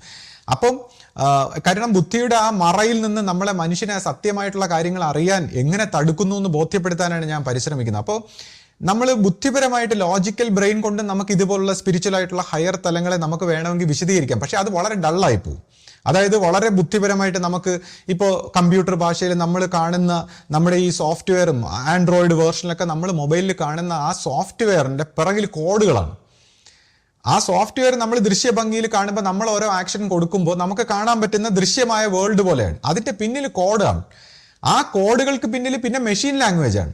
പിന്നെ അതിന്റെ പിന്നിൽ എനർജിയാണ്. അപ്പൊ ഈ എനർജി ഭാവത്തിലുള്ള ഒരു കാര്യത്തിനെയൊന്നും നമുക്ക് ഇന്റർപ്രറ്റ് ചെയ്യാൻ പറ്റില്ല. നമുക്ക് മാനിഫെസ്റ്റഡ് ആയിട്ടുള്ള കമ്പ്യൂട്ടർ സ്ക്രീനിലുള്ള അല്ലെങ്കിൽ ആൻഡ്രോയിഡ് ഫോണിലുള്ള ആ സോഫ്റ്റ്വെയറിനെ മാത്രമേ നമുക്ക് കാണാൻ പറ്റൂ, ആ വിസിബിൾ ആയിട്ടുള്ള OSനെ മാത്രമേ നമുക്ക് കാണാൻ പറ്റൂ. നമുക്കിതിന്റെ കോഡ് ഭാഗത്തേക്ക് പോകുമ്പോൾ നമുക്ക് അറിയാൻ പറ്റില്ല, അല്ലെങ്കിൽ എനർജി തലത്തിൽ അറിയാൻ പറ്റില്ല. അതുപോലെ ലോജിക്കലായിട്ട് ഇപ്പോൾ കോൺഷ്യസ്നെസ്സിന്റെ വിവിധ തലങ്ങളെ നമ്മൾ അതിന്റെ മെഷീൻ ലാംഗ്വേജിന്റെ ഒക്കെ ഭാവത്തിൽ പറഞ്ഞു കഴിഞ്ഞാൽ അത് വളരെ ബോറിംഗ് ആയി പോകും. അപ്പോൾ നമുക്കിത് മനസ്സിലാകാൻ, നമ്മുടെ ഈ ബുദ്ധി എന്ന് പറയുമ്പോൾ നമ്മൾ നേരത്തെ സെൻസറി പെർസെപ്ഷനോട് നമ്മൾ നേരത്തെ മനസ്സിലാക്കി വെച്ചിരിക്കുന്ന കാര്യങ്ങളാണ്. അപ്പം നമ്മുടെ മനസ്സിന് ഉപരിയായിട്ടുള്ള കാര്യങ്ങൾ ഈ ദർശന സ്വഭാവത്തിൽ വിഷനായിട്ടൊക്കെ ഈ ഹയർ തലങ്ങളിൽ നിന്ന് നമുക്കൊരു പൊയറ്റിക്കായിട്ട് നമുക്ക് മനസ്സിലാക്കി തരുകയാണ്. അപ്പം ആ മനസ്സിലാക്കി തരുന്ന ആ പൊയറ്റിക്കായിട്ടുള്ള കാവ്യാത്മകമായിട്ടുള്ള ആ കാര്യങ്ങളിൽ നിന്ന് നമ്മൾ ഇന്റർപ്രറ്റ് ചെയ്ത് എടുക്കണം എന്നുള്ളതാണ്. അതിനെ നമ്മൾ മനുഷ്യന് കിട്ടുമ്പോൾ അതിനെ നമ്മൾ ഇന്റർപ്രറ്റ് ചെയ്തെടുക്കുന്നത്, അതാണ് ഈ ദർശനങ്ങളുടെയൊക്കെ പൊരുൾ. ഈ പ്രപഞ്ച രഹസ്യങ്ങൾ നമുക്ക് ഇങ്ങനെ മനസ്സിലാക്കി തരിക, അതിനെ നമ്മൾ ഇന്റർപ്രറ്റ് ചെയ്തെടുക്കുന്നത് പോലെ ഇരിക്കും. അപ്പൊ എന്തായാലും ഇങ്ങനെ ഈ പ്രപഞ്ചത്തിന്റെ ഒരു ആ സ്നേഹവും ആ ഗുരുവിന്റെ മഹിമയും, അപ്പൊ ഇതെല്ലാം നമുക്ക് കുറച്ചു നേരത്തേക്ക് ഒരു അനുഭവ വേദ്യമായ ഒരു കാര്യമാണ്. അപ്പൊ ഇവിടെ ഗുരുവിന്റെ ആ പ്രസക്തി ഒന്ന് ആലോചിച്ച് നോക്കി. ശരീരിയായിട്ടിരിക്കുന്ന നമ്മളിപ്പോൾ മാനസിക തലത്തിൽ നമ്മുടെ ഗുരുവിനെ കുറിച്ച് നമ്മൾ പറയുമ്പോൾ അത് വെറും മാനസിക സങ്കല്പം മാത്രമേ ആകുന്നുള്ളൂ. ഈ ശരീരമായിട്ടുള്ള ഗുരുവിന്റെ ആ പ്രവർത്തനം നമുക്ക് എങ്ങനെ സ്വീകരിക്കാൻ പറ്റും എന്നുള്ളതാണ്. ഇനി മറ്റൊരു ദർശനത്തെക്കുറിച്ച് ഞാൻ പറയാം. അപ്പോൾ ഈ അടുത്ത കാലത്ത്, കാരണം ഞാനിതൊന്നും പറയാൻ ആഗ്രഹിക്കാത്തതാണ്. പലപ്പോഴും ഞാൻ പല കാര്യങ്ങളും ഒന്നും പറയണ്ട എന്ന് വിചാരിക്കും, കാര്യം ഞാൻ തന്നെ പിന്നെ മറന്നും പോകും. അപ്പോൾ പല അനുഭവങ്ങളും, ചെറിയ ചെറിയ അനുഭവങ്ങളൊക്കെ ഉണ്ടാകുമ്പോൾ ഞാൻ എഴുതിയോ അല്ലെങ്കിൽ പറഞ്ഞോ അത് ചെയ്യുന്നത് എന്തിനെന്ന് വെച്ചാൽ, ഒരുപക്ഷെ നമ്മളിത് പറയുമ്പോൾ മറ്റുള്ള ഒരാൾക്കെങ്കിലും ചിലപ്പോൾ എന്തെങ്കിലും ഒരു ഭക്തിയോ എന്തെങ്കിലും ഒരു ഭാവന വന്നാൽ അയാൾക്ക് ആ ഒരു സത്യത്തിന്റെ വഴിയിലേക്ക് സഞ്ചരിക്കാൻ അത് കാരണമാവും. ഞാൻ വിചാരിക്കും ഇപ്പം നമ്മൾ സ്വയം പുകഴ്ത്തുന്ന പോലെ, അല്ലെങ്കിൽ നമ്മൾ മറ്റെന്തോ നമ്മുടെ അനുഭവങ്ങളൊക്കെ ചുമ്മാ പറയുന്നത് എന്തിനെന്നും പറഞ്ഞ് പലപ്പോഴും ഞാൻ വേണ്ട എന്ന് വെക്കുന്നതാണ്. ഇതൊരു പക്ഷേ ഈ പറയുന്ന പോലെ സ്വയം പുകഴ്ത്തലോ അല്ലെങ്കിൽ മറ്റു രീതിയിലൊന്നും അല്ല. ഇത് എല്ലാവരുടെയും ഉള്ളിലിരിക്കുന്ന ഒരു സത്യത്തെ ചില വ്യക്തികൾ കാണുന്നു, അവരിങ്ങനെ പറയുന്നു, അത് എല്ലാവർക്കും അനുഭവവേദ്യമാകുന്ന, എല്ലാവരുടെയും ഒരു സത്യമായ, എല്ലാവരുടെയും ഉള്ളിലുള്ള ഒരു സത്യമായ അനുഭവത്തിന്റെ ചില ബഹിർസ്ഫുരണങ്ങളായിട്ട് ഇതിനെ എടുക്കാവൂ. അപ്പോൾ നമ്മളിത് പറയാതിരിക്കുന്നതിൽ ഒരു മിസ്റ്റേക്ക് ഉണ്ടെന്ന് എനിക്ക് തോന്നിയിട്ടാണ് ഞാൻ സത്യം പറഞ്ഞ ഇതെല്ലാം പറയാൻ തുടങ്ങിയത്. കാരണം ഞാൻ തന്നെ ഇപ്പൊ പറഞ്ഞില്ലെങ്കിൽ ഞാൻ തന്നെ ഇത് മറന്നും പോകും. അപ്പം ഈ അടുത്ത കാലത്ത് ഈ പ്രാർത്ഥനയെല്ലാം കഴിഞ്ഞ് പിന്നീട് കുറച്ച് 2-3 ദിവസം ആയപ്പോഴത്തേക്ക് എനിക്ക് പലവിധ കുറച്ച് വീട്ടിലെ ചില ഇഷ്യൂസൊക്കെ, ചില വഴക്കുകൾ, അല്ലെങ്കിൽ വീട്ടിലിപ്പോൾ ഞാൻ പറയുന്ന കാര്യങ്ങൾ അതുപോലെ നടക്കാതെ വരുമ്പോൾ, അല്ലെങ്കിൽ ചില കാര്യങ്ങളാൽ എനിക്ക് വളരെയധികം വിഷമമുണ്ടായി. പിന്നെ ഞാൻ ചില വ്യക്തികളോട് സംസാരിക്കുന്നതിൽ നിന്നും ചില ഈ കാര്യങ്ങളൊന്നും പറഞ്ഞ് ബോധിപ്പിക്കാൻ പറ്റാത്തത് കൊണ്ടും, അപ്പം നമ്മളിത് എങ്ങനെ ഇത് പറയും, നമ്മൾ സൈലൻ്റ് ആയിട്ടിരിക്കണം, നമ്മൾ എന്താന്ന് അറിയാൻ വയ്യാത്ത ഒരു വളരെയധികം ഒരു വിമ്മിഷ്ടത്തിലൂടെയൊക്കെ കടന്നു പോയപ്പോൾ ഞാനിങ്ങനെ ഒരു ദിവസം ഇങ്ങനെ രാവിലെ മുതൽ ഇങ്ങനെ പ്രാർത്ഥിക്കാൻ തുടങ്ങി. അപ്പോൾ അഖണ്ഡനാമമൊക്കെ ജപിച്ച് കുറേ നേരം പ്രാർത്ഥിച്ചു. എനിക്ക് എന്തെങ്കിലും ഒരു വഴി, ഗുരുവിൽ നിന്ന് എന്തെങ്കിലും ഒരു ഇതിനെക്കുറിച്ചൊരു അനുഭവം കിട്ടണം, അല്ലെങ്കിൽ ഇത് എങ്ങനെ മുന്നോട്ട് പോകും എന്നൊക്കെയുള്ള ഒരു സംശയത്തിൽ ഞാനിങ്ങനെ ഇരിക്കുകയാണ്. അപ്പോൾ ഒരു വൈകുന്നേരത്തിനോടൊക്കെ അനുബന്ധിച്ച് എനിക്കൊരു അനുഭവം ഉണ്ടാകുന്നു. അതായത് ഞാൻ ആദ്യം നമ്മൾ ശിഷ്യപൂജയുടെ ഗുരുവിനെ ഗുരുസ്ഥാനത്ത് കണ്ട് ശിഷ്യപൂജയുടെ പാദ നമസ്കാരം ചെയ്തിട്ടാണ് എന്നെ സംബന്ധിച്ച് ഞാൻ ഈ ധ്യാനത്തിലും മെഡിറ്റേഷനിലും ഒക്കെ ഇരിക്കുന്നത്. അപ്പോൾ എൻ്റെ മുന്നിൽ ശിഷ്യപൂജയുടെ ഒരു രൂപം അങ്ങ് തെളിഞ്ഞു. നമ്മുടെ ഹൃദയാകാശത്തിൽ നമുക്ക് ശിഷ്യപൂജയുടെ ഒരു രൂപം, ഒരു പ്രകാശപൂരിതമായ ഒരു രൂപം വന്നിട്ട് ആ രൂപം ഗുരുവിൻ്റെ രൂപമായി മാറുകയും പെട്ടെന്ന് തന്നെ ഈ രൂപം ഇങ്ങനെ വലുതായി, ആ ഗുരുവിൻ്റെ പ്രകാശ രൂപം നമ്മുടെ വീടിന് മുകളിലേക്കൊക്കെ വലുതായി, അത് പെട്ടെന്ന് ആശ്രമത്തിലെ താമര പർണശാലയും അതിനു മേളിലും വലുതായി, അത് ആകാശമുട്ട ഇങ്ങനെ വലുതായി അവസാനം ഈ ഇന്ത്യക്ക് മുകളിലും ഭൂമിക്ക് മുകളിലും അവസാനം ഈ സൗരയുദ്ധങ്ങളിലേക്ക് ഈ ഗുരുവിൻ്റെ. അപ്പോൾ നമ്മൾ ഈ ഓരോ സമയത്തും നമ്മൾ അവിടെ എത്തുമ്പോൾ ഗുരുവിൻ്റെ പ്രകാശത്തിനെ വെച്ചുകൊണ്ട് നമ്മൾ സങ്കല്പം ചെയ്ത് പ്രാർത്ഥിക്കുകയാണ്. എല്ലാ തലങ്ങളിലേക്കും ഗുരുവിൻ്റെ ഈ പ്രകാശം വ്യാപിക്കണമേ ഗുരുവേ എന്ന് പറഞ്ഞ് നമ്മൾ എല്ലായിടത്തും ഇങ്ങനെ പ്രാർത്ഥിക്കുകയാണ്, സങ്കല്പിക്കുകയാണ്. അപ്പോൾ ഈ ഒരു ദർശന സ്വഭാവത്തിൻ്റെ പ്രത്യേകത എന്താണെന്ന് വെച്ചാൽ, ഇതിൻ്റെ ലോജിക്കോ അല്ലെങ്കിൽ ഇതിൻ്റെ ബുദ്ധിപരമായ ഒരു കാര്യത്തെക്കാളൊക്കെ ഉപരി നമുക്കിപ്പോൾ ഗുരുവിൻ്റെ ഈ പ്രകാശ സ്വരൂപിയായിട്ടുള്ള ഒരു രൂപത്തെ കാണുമ്പോൾ തന്നെ നമ്മുടെ ഹൃദയം ശാന്തമായി. അപ്പം എൻ്റെ മനസ്സും ജീവനും ഒരു തളിർത്തു, ഭയങ്കര ശാന്തമായി, ആനന്ദമായി. അപ്പം അതൊരു പ്രയോജനമാണല്ലോ. അതായത് ഒരു കോൺഷ്യസ്നെസ്സിൽ അതൊരു വളരെ ശാന്തി, ഈ ഗുരുവിൻ്റെ ഈ പ്രകാശ സ്വരൂപം അത്രമാത്രം ശീതളിമയുള്ള ഒരു ശാന്തിയായി, ഒരു സമാധാനമായി പരിണമിച്ചു. എനർജി തലത്തിൽ ഊർജ്ജ തലത്തിൽ ഗുരുവിൻ്റെ ഈ പ്രകാശം നമ്മുടെ കോൺഷ്യസ്നെസ്സിനെ അത്രയും ശാന്തമാക്കി. ഗുരുവിൻ്റെ ആ സാന്നിധ്യം അങ്ങനെ ഓരോ തലങ്ങളിലേക്കും ഓരോ മണ്ഡലങ്ങളിലേക്കും ഓരോ ആകാശത്തിലേക്കും വികസിക്കുമ്പോൾ അവിടെയെല്ലാം ഇത് ശാന്തമാവുകയാണ്. അവിടെയെല്ലാം ആ തലങ്ങളെ മൊത്തം ശാന്തമാക്കാൻ ഈ ഗുരുവിൻ്റെ ആ ദൈവത്തിൻ്റെ പരമമായ ആ ദൈവം ഗുരുസ്വരൂപത്തിൽ വരുമ്പോൾ നമുക്കത് ശാന്തമായ ഒരു പ്രകാശ പൂരിതമായ ഒരു അവസ്ഥയിലേക്ക് കൊണ്ടുപോകുന്നു. അപ്പോൾ ഈ അന്തരീക്ഷങ്ങളെ ശുദ്ധി ചെയ്യാൻ ഇതുപോലുള്ള പ്രാർത്ഥനകൾ സങ്കല്പങ്ങളൊക്കെ പ്രയോജനപ്പെടുത്തുമെന്നുള്ള ഒരു അറിവായിരിക്കാം ഒരു പക്ഷേ. അപ്പോൾ ഇതെല്ലാം നമ്മൾ ഓരോരുത്തരും താനും തൻ്റെ വീടും നാടും ഉലകവും നന്നാവണമെന്ന് ഗുരു എപ്പോഴും പറയുന്ന അതിൻ്റെ ഒരു വിഷ്വലൈസ് ആയിട്ടുള്ളൊരു സങ്കല്പമായിരിക്കാം. താനും തൻ്റെ വീടും ഈ നാടും ലോകവും ഉലകം തന്നെ മൊത്തത്തിൽ ഈ സൗരയുധത്തിൻ്റെ മൊത്തം കർമ്മശേഷി എന്നൊക്കെ പറയുന്ന അതിൻ്റെ ഒരു വിഷ്വലൈസ്, അതിൻ്റെ ഒരു ദൃശ്യാവിഷ്കാരമായിട്ട് നമുക്കൊരു പക്ഷേ അനുഭവപ്പെട്ടതായിരിക്കാം. അപ്പോൾ ഇതെല്ലാം എല്ലാവർക്കും ഉപയോഗപ്പെടേണ്ട, ഇതെല്ലാവരുടെയും സത്യമാണ്. ഇത് ഒരാളുടെ സത്യമല്ല, ഇത് എല്ലാവരുടെയും സത്യമായിട്ടുള്ള ഇതാണ്. ഇതെൻ്റെ ഗുരു തൃപ്പാദങ്ങളിൽ ഞാൻ ഇത് സമർപ്പിക്കുന്നു. ഇത് വിശ്വസിച്ച് കേൾക്കുന്ന എല്ലാവർക്കും ഈ ഒരു അനുഭവം ശരിക്കും പറഞ്ഞാൽ അവരുടേതും കൂടെ ആവുകയാണ് അല്ലേ ശ്രീ? അതെ. ഇപ്പൊ ഈ പറഞ്ഞത് നമ്മുടെ മനസ്സിൽ നമ്മളതൊന്ന് കണ്ടു നോക്കി, അതിപ്പോൾ നമുക്കും അത് ആ ഒരു ഫലം നമുക്കും കിട്ടും. അപ്പോൾ ഇതെല്ലാം നമ്മൾ ഈ ഗുരുശിഷ്യ പാരസ്പര്യത്തിൽ പോകുമ്പോൾ ഉണ്ടാകുന്ന നമ്മുടെ ഒരു പരിണാമമാണ്. അപ്പോൾ എൻ്റെ ജീവിതത്തിൽ നമുക്ക് എല്ലാ അനുഭവങ്ങളും ഈ ഒരു ഗുരുശിഷ്യ പാരസ്പര്യത്തിലൂടെ ആണ് സംഭവിച്ചിരിക്കുന്നത്. കഴിഞ്ഞ ദിവസം ഒരു സുഹൃത്തിനോട് സംസാരിക്കുമ്പോൾ ഒരാൾ 1000 പേരുടെ കർമ്മം ചെയ്യണമെന്നൊക്കെ പറഞ്ഞ് ഗുരു സംസാരിച്ചിരിക്കുന്ന ഒരു വിഷയം.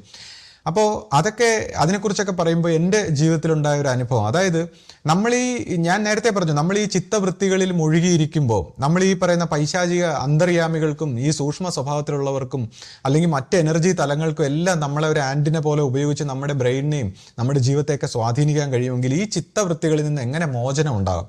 അതിന് ഈ കർമ്മത്തിൻ്റെ പ്രസക്തി. ഇപ്പം ഞാൻ ആലോചിക്കുകയാണ്, ഇപ്പം ചെറുപ്പത്തിൽ അടുക്കളയിലും ഡയറി ഫാമിലും ഒക്കെ കർമ്മം ചെയ്യുന്ന കാലഘട്ടത്തിൽ അന്ന് ഞാൻ കർമ്മം ചെയ്യുമ്പോൾ അന്ന് പലരും അവിടെ ഇപ്പോൾ ഓണറേറിയമായിട്ടൊരു ജോലി സ്വഭാവത്തിൽ ചെയ്യുന്ന ഒരുപാട് പേരുണ്ട്. അപ്പം നമ്മൾ ഓണറേറിയമായിട്ടല്ല, നമ്മളൊരു കർമ്മ സ്വഭാവത്തിൽ വന്ന് ചെയ്യുമ്പോൾ നമ്മൾ രാവിലെ ഒരു സ്ഥലത്ത് അരി ഉണ്ടാക്കുന്നു, കഞ്ഞി ഉണ്ടാക്കുന്നു, അല്ലെങ്കിൽ കറികൾ ഉണ്ടാക്കുന്നു, അതിലും കൂടുന്നു, അവിടെ തറ കഴുകുന്നതിലും കൂടുന്നു, പായസം ഉണ്ടാക്കുന്നതിലും നമ്മൾ ചെന്നിട്ട് പിന്നെ രാത്രിത്തേക്കുള്ള കഞ്ഞിയും കപ്പയിലും അതിലൊക്കെ പങ്കെടുക്കും. പിന്നെ വിളമ്പുമ്പോഴും അവിടെ തറ തൂക്കുമ്പോഴും തുടയ്ക്കുമ്പോഴും പാത്രം കൊടുക്കാനും അങ്ങനെയൊക്കെ ഓട്ടി നടന്ന് ചിന്തിക്കാതെ കർമ്മം ചെയ്യുന്നു. അതിനുശേഷം സഹകരണ മന്ദിരത്തിൽ പോയി ഭസ്മം ദീപം കൊടുക്കുന്നു, പിന്നെ അവിടെ വിളക്ക് കത്തിക്കുന്നു, അവിടെ തൂക്കുന്നു. അതിനുശേഷം വീണ്ടും വന്ന് ആരാധന കൂടുന്നു, പിന്നെ ഗുരുവിൻ്റെ അടുക്കളയിലേക്ക് അടുത്ത ദിവസം വെള്ളം കോരുന്നു, ചില ദിവസം ആരാധനാലയം കഴുകുന്നു, ചില ദിവസം സഹകരണ മന്ദിരം കഴുകുന്നു. അപ്പോൾ ഇങ്ങനെയൊക്കെ ചെയ്തിട്ട് നമ്മൾ നിരന്തരം പല ദിവസവും പോകുന്നു. അതിനുശേഷം ഡയറി ഫാമിൽ വന്നാലും ഇതുപോലെ നിരന്തരം നോൺ സ്റ്റോപ്പായിട്ട് എല്ലാ മേഖലയിലും കർമ്മത്തിൽ ചിന്തിക്കാതെ ഇങ്ങനെ പ്രവർത്തിക്കുമ്പോൾ ഒരു ദിവസം എനിക്കിങ്ങനെ ഒരു നിരാശ വന്ന് ഒന്നും അനുഭവിക്കാൻ പറ്റില്ല, എല്ലാം കളഞ്ഞിട്ട് വന്ന് ഇങ്ങനെ കർമ്മം ചെയ്തെങ്കിലും ഒന്നും കിട്ടിയില്ല എന്നൊക്കെ തോന്നുമ്പോൾ നമ്മളിനി ആജീവനാന്തം ഇങ്ങനെ അങ്ങ് പോകാം, ഇതും സഹിച്ച് ആരും അറിയാതെ അങ്ങ് ജീവിച്ച് തീർക്കാം എന്നൊക്കെ വിചാരിച്ചപ്പോൾ പെട്ടെന്ന് ഈ നമ്മളിങ്ങനെ പറയും no mind you are enlightened എന്ന് പറയും. അതായത് മൈൻഡ് ഇല്ലാതെ ആയിക്കഴിഞ്ഞാൽ നമ്മൾ ഓൾമോസ്റ്റ് ഈ എൻലൈറ്റൻഡ് ആയിട്ടുള്ള ഒരു അവബോധത്തിലേക്ക് വരികയാണ്. അപ്പോൾ പെട്ടെന്ന് നമുക്ക് ഇങ്ങനെ ഒരു അവബോധത്തിൻ്റെ ഒരു ഉണർച്ച ഉണ്ടായതൊക്കെ ഞാനിങ്ങനെ ഷെയർ ചെയ്തിട്ടുണ്ട്. അപ്പോൾ എന്തുകൊണ്ടാണ് ഈ ചിത്തവൃത്തി, നമ്മൾ ഈ ഹാലൂസിനേറ്റഡ് ആയിട്ടുള്ള അല്ലെങ്കിൽ നമ്മുടെ ഈ ചിന്തകൾ ഇങ്ങനെ നമ്മളിങ്ങനെ വഴിതെറ്റിക്കുന്ന അന്തർയാമി സ്വഭാവവും ഡ്രാക്കോണിയം വേൾഡും ഇതെല്ലാം കടന്ന് നമ്മുടെ ഒരു അവബോധത്തിൻ്റെ ഒരു അവസ്ഥ, ഒരു സ്ഫുരണം, ഇത് ഈ ഒരു ലൈറ്റിൻ്റെ ഒരു തുടക്കം മാത്രമേ ആവുന്നുള്ളൂ. അതിൻ്റെ ബാക്കി തലങ്ങളെക്കുറിച്ചൊന്നും ഞാൻ പറയുന്നില്ല, ഒരു തുടക്കത്തിനെ കുറിച്ച് മാത്രമേ ഞാൻ പറയുന്നുള്ളൂ, അല്ലാതെ മറ്റവസ്ഥകളെയും അവസ്ഥാന്തരങ്ങളെക്കുറിച്ചൊന്നും നമ്മൾ പറയുന്നില്ല. അപ്പം ഇങ്ങനെ ഒരു തുടക്കം, അപ്പോൾ ഇത് ഗുരു നിർദ്ദേശപ്രകാരമാണ് ചെയ്തത്. അവിടെയാണ് അതിൻ്റെ സീക്രട്ട് ഇരിക്കുന്നത്. കാര്യം ഇതെല്ലാം ഓരോന്നും ഗുരു നിർദ്ദേശപ്രകാരം ചെയ്യുന്നു, അതിനുശേഷം ഗുരു സംസർഗത്തിൽ പ്രവർത്തിക്കുന്നു. അപ്പോഴാണ് ഈ മാജിക്ക് സംഭവിക്കുന്നത്. അല്ലാതെ നമ്മുടെ തോന്നിയ രീതിയിൽ ചെയ്യുമ്പോൾ ഇതൊക്കെ പുണ്യപാപങ്ങളും അഹങ്കാരവും ധിക്കാരവും നമ്മുടെ പല പ്രവൃത്തികളും നമ്മൾ കർത്താവും കർമ്മവും ഒക്കെ ആയിട്ട് ഇങ്ങനെ പോകും. പക്ഷേ ഇത് ഗുരു ശിഷ്യ പാരസ്പര്യത്തിൽ ഗുരു നിർദ്ദേശപ്രകാരം ഒക്കെ ചെയ്യുമ്പോഴാണ് ഇതിൻ്റെ ഒരു സീക്രട്ട് ഒളിഞ്ഞിരിക്കുന്നത്. അപ്പോൾ ഇത് ഗുരുക്കന്മാരുടെ ആ ഒരു ഗൈഡൻസ് ഇല്ലാതെ നമ്മൾ എങ്ങനെ ഇതിലേക്ക് പോകും? അതിനെക്കുറിച്ചാണ് നമ്മൾ ചിന്തിക്കേണ്ടത്. ഗുരുക്കന്മാരില്ലാതെ നമ്മൾ ഭാവനാ തലത്തിൽ പോകുമ്പോൾ ഇതെങ്ങനെ പരിണമിക്കും? ഇപ്പോൾ അതുകൊണ്ടാണ് പണ്ടേ കാലാകാലങ്ങൾ എല്ലാവർക്കും ഗുരുവുണ്ട്, ശരീര സ്വഭാവത്തിൽ ഗുരുവുണ്ട്. ആ ഗുരു നിർദ്ദേശപ്രകാരം പ്രവർത്തിക്കുമ്പോൾ വാക്കാണ് സത്യം, സത്യമാണ് ഗുരുവാണ് ദൈവം എന്നുള്ള രീതിയിൽ ഈ ഒരു പരിണാമം സംഭവിക്കുന്നതായിട്ട് നമ്മൾ പറഞ്ഞു കേട്ടിട്ടുണ്ട്. അപ്പം നമ്മുടെ പരമ്പരയിൽ വന്നപ്പോൾ ഇങ്ങനെ ഒരു ഗുരു നിർദ്ദേശം അല്ലെങ്കിൽ ഗുരു വാക്കനുസരിച്ചുള്ള ആ പ്രവർത്തനത്തെ എതിർക്കുന്ന ഒരു സ്വഭാവം, അത് ഭാവനാതലത്തിൽ ഒരു ആരാധനാ സ്വഭാവത്തിൽ പോകണമെന്ന് അവർ ശഠിക്കുന്നു. അപ്പം അവിടെ തന്നെ നമ്മുടെ ഗുരുവിൻ്റെ ഒരു എന്താണ് ഗുരു പറഞ്ഞു വെച്ചിരിക്കുന്ന ഈ ഒരു ഗുരുമാർഗത്തെക്കുറിച്ച് ഗുരു പറഞ്ഞു വെച്ചിരിക്കുന്നു. ഇവിടെ എക്കാലവും അനുഭൂതിയുള്ള ഒരു ഗുരു ഉണ്ടായിരിക്കുമെന്ന് ഗുരു പറഞ്ഞേക്കുന്നു. അതിനെ അവർ തർക്കുന്നു. പിന്നീട് ഗുരു അവർ തന്നെ ഈ ഇടയ്ക്ക് ഷെയർ ചെയ്തു. അതായത് ഈ ഗുരു പരമ്പരയിൽ വരുന്ന ഒരു ഉയർന്ന ഗുരുവിൽ കൂടി നിങ്ങൾ ചെയ്ത തെറ്റുകൾക്കെല്ലാം പിന്നെ നിങ്ങൾക്ക് മുക്തി കിട്ടാനൊക്കെ ഉള്ള വഴി എന്താണ്, അല്ലെങ്കിൽ ത്രിമൂർത്തി പദവി വരെ എത്താൻ എന്ത് ചെയ്യണമെന്നൊക്കെ അവർ തന്നെ ഷെയർ ചെയ്തിരിക്കുന്നു. അതായത് ഈ ഗുരുവിൽ ഇനി ഈ ഒരു ഗുരു മാത്രമല്ല, അനേക ഗുരുക്കന്മാർ വരും, ഉയർന്ന ഗുരുക്കന്മാർ വരും, പല രീതിയിലുള്ള ഗുരുക്കന്മാർ വരും. ഇതൊരു ഗുരു പരമ്പരയാണ് എന്നാണ് ഗുരു പറഞ്ഞു വെച്ചേക്കുന്നത്. അപ്പൊ അതിനെ തന്നെ അവർ തടുക്കുന്നു. പിന്നെ ചിലർ ഈ പറയുന്ന കണക്ക് ബൈലോ, അതായത് 4 പേര് ചേർന്ന് പ്രവർത്തിക്കണം. അപ്പൊ ഈ ഒരു കാര്യം, അപ്പൊ ഞാൻ അത് വ്യക്തമായിട്ട് പറഞ്ഞു. ഈ 4 പേര് ചേർന്ന് പ്രവർത്തിക്കുന്ന ഒരു ഭാഗം ഇവിടെ സ്റ്റാർട്ട് ചെയ്തതാണ്. ഗുരുവിൻ്റെ അന്നത്തെ കാലത്തെ ശിഷ്യന്മാർ, പഴയ ശിഷ്യന്മാരുടെ ഒരു സ്വഭാവത്തിൽ ഈ 4 പേരും അങ്ങനെയൊക്കെ പറയുന്ന രീതി സ്റ്റാർട്ട് ചെയ്തെങ്കിലും ആരും ഈ ഗുരുവാക്ക് അനുസരിക്കാത്ത ഒരു സാഹചര്യം വന്നപ്പോഴാണ് ഇതെല്ലാം മാറ്റേണ്ടി വന്നത്. ആ പറഞ്ഞ ആൾക്കാർ ഗുരുവാക്ക് അനുസരിക്കാതെ പ്രവർത്തിക്കുന്നത്, അത് അവരെ കുറ്റമായിട്ട് പറയാൻ പറ്റില്ല. കാര്യം ഈ ബുദ്ധിപരമായിട്ട് ചിന്തിച്ച് ഈ സത്യം, നീതി, ധർമ്മം എന്നൊക്കെ പറയുന്ന ഒരു കാഴ്ചപ്പാടിൽ ഇപ്പൊ സത്യം, നീതി, ധർമ്മം വെച്ച് പ്രവർത്തിക്കാനായിരുന്നെങ്കിൽ പിന്നെ ഒരു ഗുരുവിൻ്റെ ആവശ്യമില്ലല്ലോ. കാര്യം എന്നാൽ പിന്നെ മതപരമായിട്ട് എല്ലാവരും സത്യധർമ്മം, നീതി നമുക്ക് എഴുതി പഠിപ്പിച്ചിട്ടുണ്ടല്ലോ, ആ മതം അങ്ങ് ഫോളോ ചെയ്ത് പോയാൽ പോരെ. പക്ഷെ മതപരമായിട്ട് അങ്ങനെ ആ ഒരു രീതി ഫോളോ ചെയ്യുമ്പോൾ ആരും ഗുരുക്കന്മാരോ ബുദ്ധന്മാരോ എൻലൈറ്റൻഡ് ആയിട്ടുള്ള ആൾക്കാരോ ഉണ്ടാകുന്നില്ലല്ലോ, അല്ലെങ്കിൽ സ്പിരിച്വലായിട്ട് ആധ്യാത്മികമായി പുരോഗതിയുള്ള ആൾക്കാരോ ഉണ്ടാകുന്നില്ലല്ലോ. അപ്പം ഈ സത്യം, ധർമ്മം, നീതി, നമ്മൾ ഈ കേട്ട് പിടിച്ചിരിക്കുന്ന കാര്യങ്ങൾ പാലിക്കുന്ന നന്മ തിന്മയുടെ ഒരു കളിയല്ല. ഇതെന്തോ ഒരു ആധ്യാത്മികമായിട്ടുള്ള ഒരു പരിണാമം, മനുഷ്യന്റെ കോൺഷ്യസ്നെസ്സിന് ഒരു പരിണാമം. അപ്പൊ ഇതിന് ഗുരുവിന്റെ ഒരു പ്രസക്തി എന്താണ് എന്നുള്ളതാണ്. അപ്പോൾ അവിടെയാണ് നമുക്ക് ഗുരുസ്ഥാനത്ത് അന്ന് ഗുരു ശരീരത്തിലുണ്ടായിരുന്നപ്പോൾ അവിടെ ഗുരു നേരിട്ട് ആ എല്ലാ കാര്യങ്ങളിലും ഇടപെട്ട് പ്രവർത്തിച്ചു. അടുത്ത തലമുറയിൽ വന്നപ്പോൾ ഒരു ഗുരു നിർദ്ദേശപ്രകാരം പ്രവർത്തിക്കാതെ ശരി, തെറ്റ്, ധർമ്മം, നീതി, സത്യം, ഈ പഠിച്ചു വെച്ചേക്കുന്ന കുറേ കാര്യങ്ങൾ കുറേ ബുദ്ധിമാന്മാരിങ്ങനെ വളരെ ഈ ആർജവത്തോടെയൊക്കെ പറയുമ്പോൾ അങ്ങനെയല്ല ഒരു ഗുരുമാർഗം പ്രവർത്തിക്കും. ഗുരുമാർഗത്തിന് അതിൻ്റേതായിട്ടുള്ള കോൺഷ്യസ്നെസ്സിനെ പരിവർത്തനപ്പെടുത്താനുള്ള ഓരോ സമയത്തും തിരുത്തി, അതായത് ഒരു ശിഷ്യൻ വന്ന് വളരെ സത്യം, നീതി, ധർമ്മം എന്നൊക്കെ പറഞ്ഞ് പ്രവർത്തിക്കുമ്പോൾ ഗുരു പറയും അത് അങ്ങനെയല്ല, നീ ഇപ്പോൾ ഇങ്ങനെ അങ്ങ് പ്രവർത്തിച്ചു നോക്കും. അല്ലെങ്കിൽ നീ ഭയങ്കര സംഭവത്തിൽ അങ്ങനെയൊക്കെ പറഞ്ഞ് ബ്രഹ്മചര്യം, മറ്റത് മറിച്ചത്, ധാർമ്മികത, നീതി, ന്യായം എന്നൊക്കെ പറഞ്ഞ് പ്രവർത്തിക്കുമ്പോൾ നീ അതൊന്ന് മാറ്റി പിടിച്ചു നോക്ക് എന്ന് പറഞ്ഞാൽ ഗുരു ഇങ്ങനെ മാറ്റി പിടിക്കാനായിട്ട് ഒരു ഗുരു ഉണ്ടാകണം. അപ്പോൾ അത് ഈ ബുദ്ധിമാന്മാരായിട്ടുള്ള പഴയ സന്യാസി സ്വഭാവത്തിലുള്ളവർക്ക് അത് മനസ്സിലാകാതെ വന്നപ്പോഴാണ് പുതിയ ഒരു ഭരണക്രമം ഉണ്ടായതും. ഈ മനസ്സിലാകാത്ത സ്വഭാവത്തിലുള്ളവരെ ഇത് മനസ്സിലാക്കിപ്പിക്കണമല്ലോ. കാര്യം ഗുരുവിന് അങ്ങനെ അങ്ങ് വിട്ടുകളയാൻ പറ്റില്ലല്ലോ.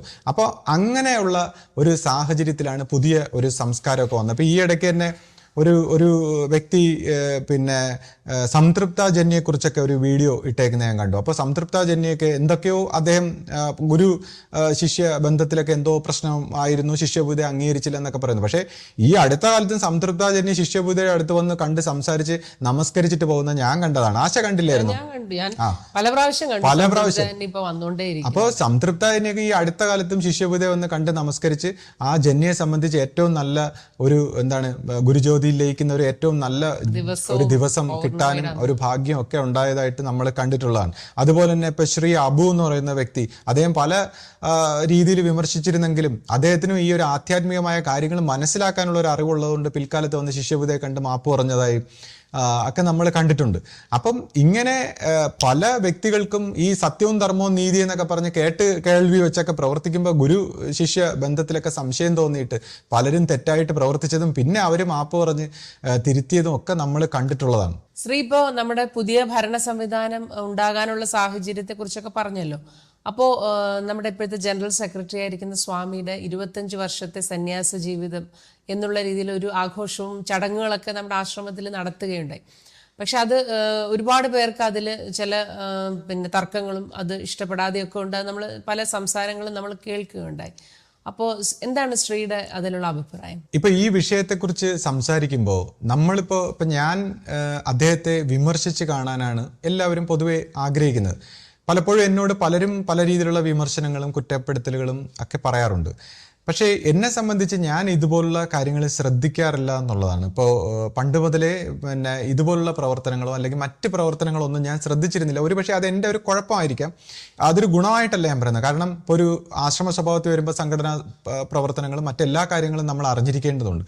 പക്ഷേ എന്തുകൊണ്ടോ എന്നെ സംബന്ധിച്ച് ഞാൻ ഗുരുവിനെ ശ്രദ്ധിച്ചിങ്ങനെ പോയതുകൊണ്ട് എനിക്ക് ഇത്തരം കാര്യങ്ങൾ ശ്രദ്ധിക്കാൻ പറ്റിയിരുന്നില്ല. അത് നമ്മുടെ ഒരു കുറവായിട്ട് തന്നെ ഞാൻ കാണുന്നു.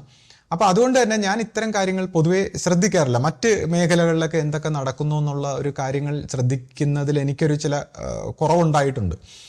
അപ്പോൾ കൂടാതെ ഇപ്പോൾ എനിക്കിപ്പോൾ ആരെക്കുറിച്ചും ഞാനിപ്പോൾ പൊതുവെ എല്ലാം സഹിക്കുകയും ക്ഷമിക്കുകയും അഡ്ജസ്റ്റ് ചെയ്യുകയൊക്കെ ചെയ്യുന്ന ഒരു കൂട്ടത്തിലാണ്.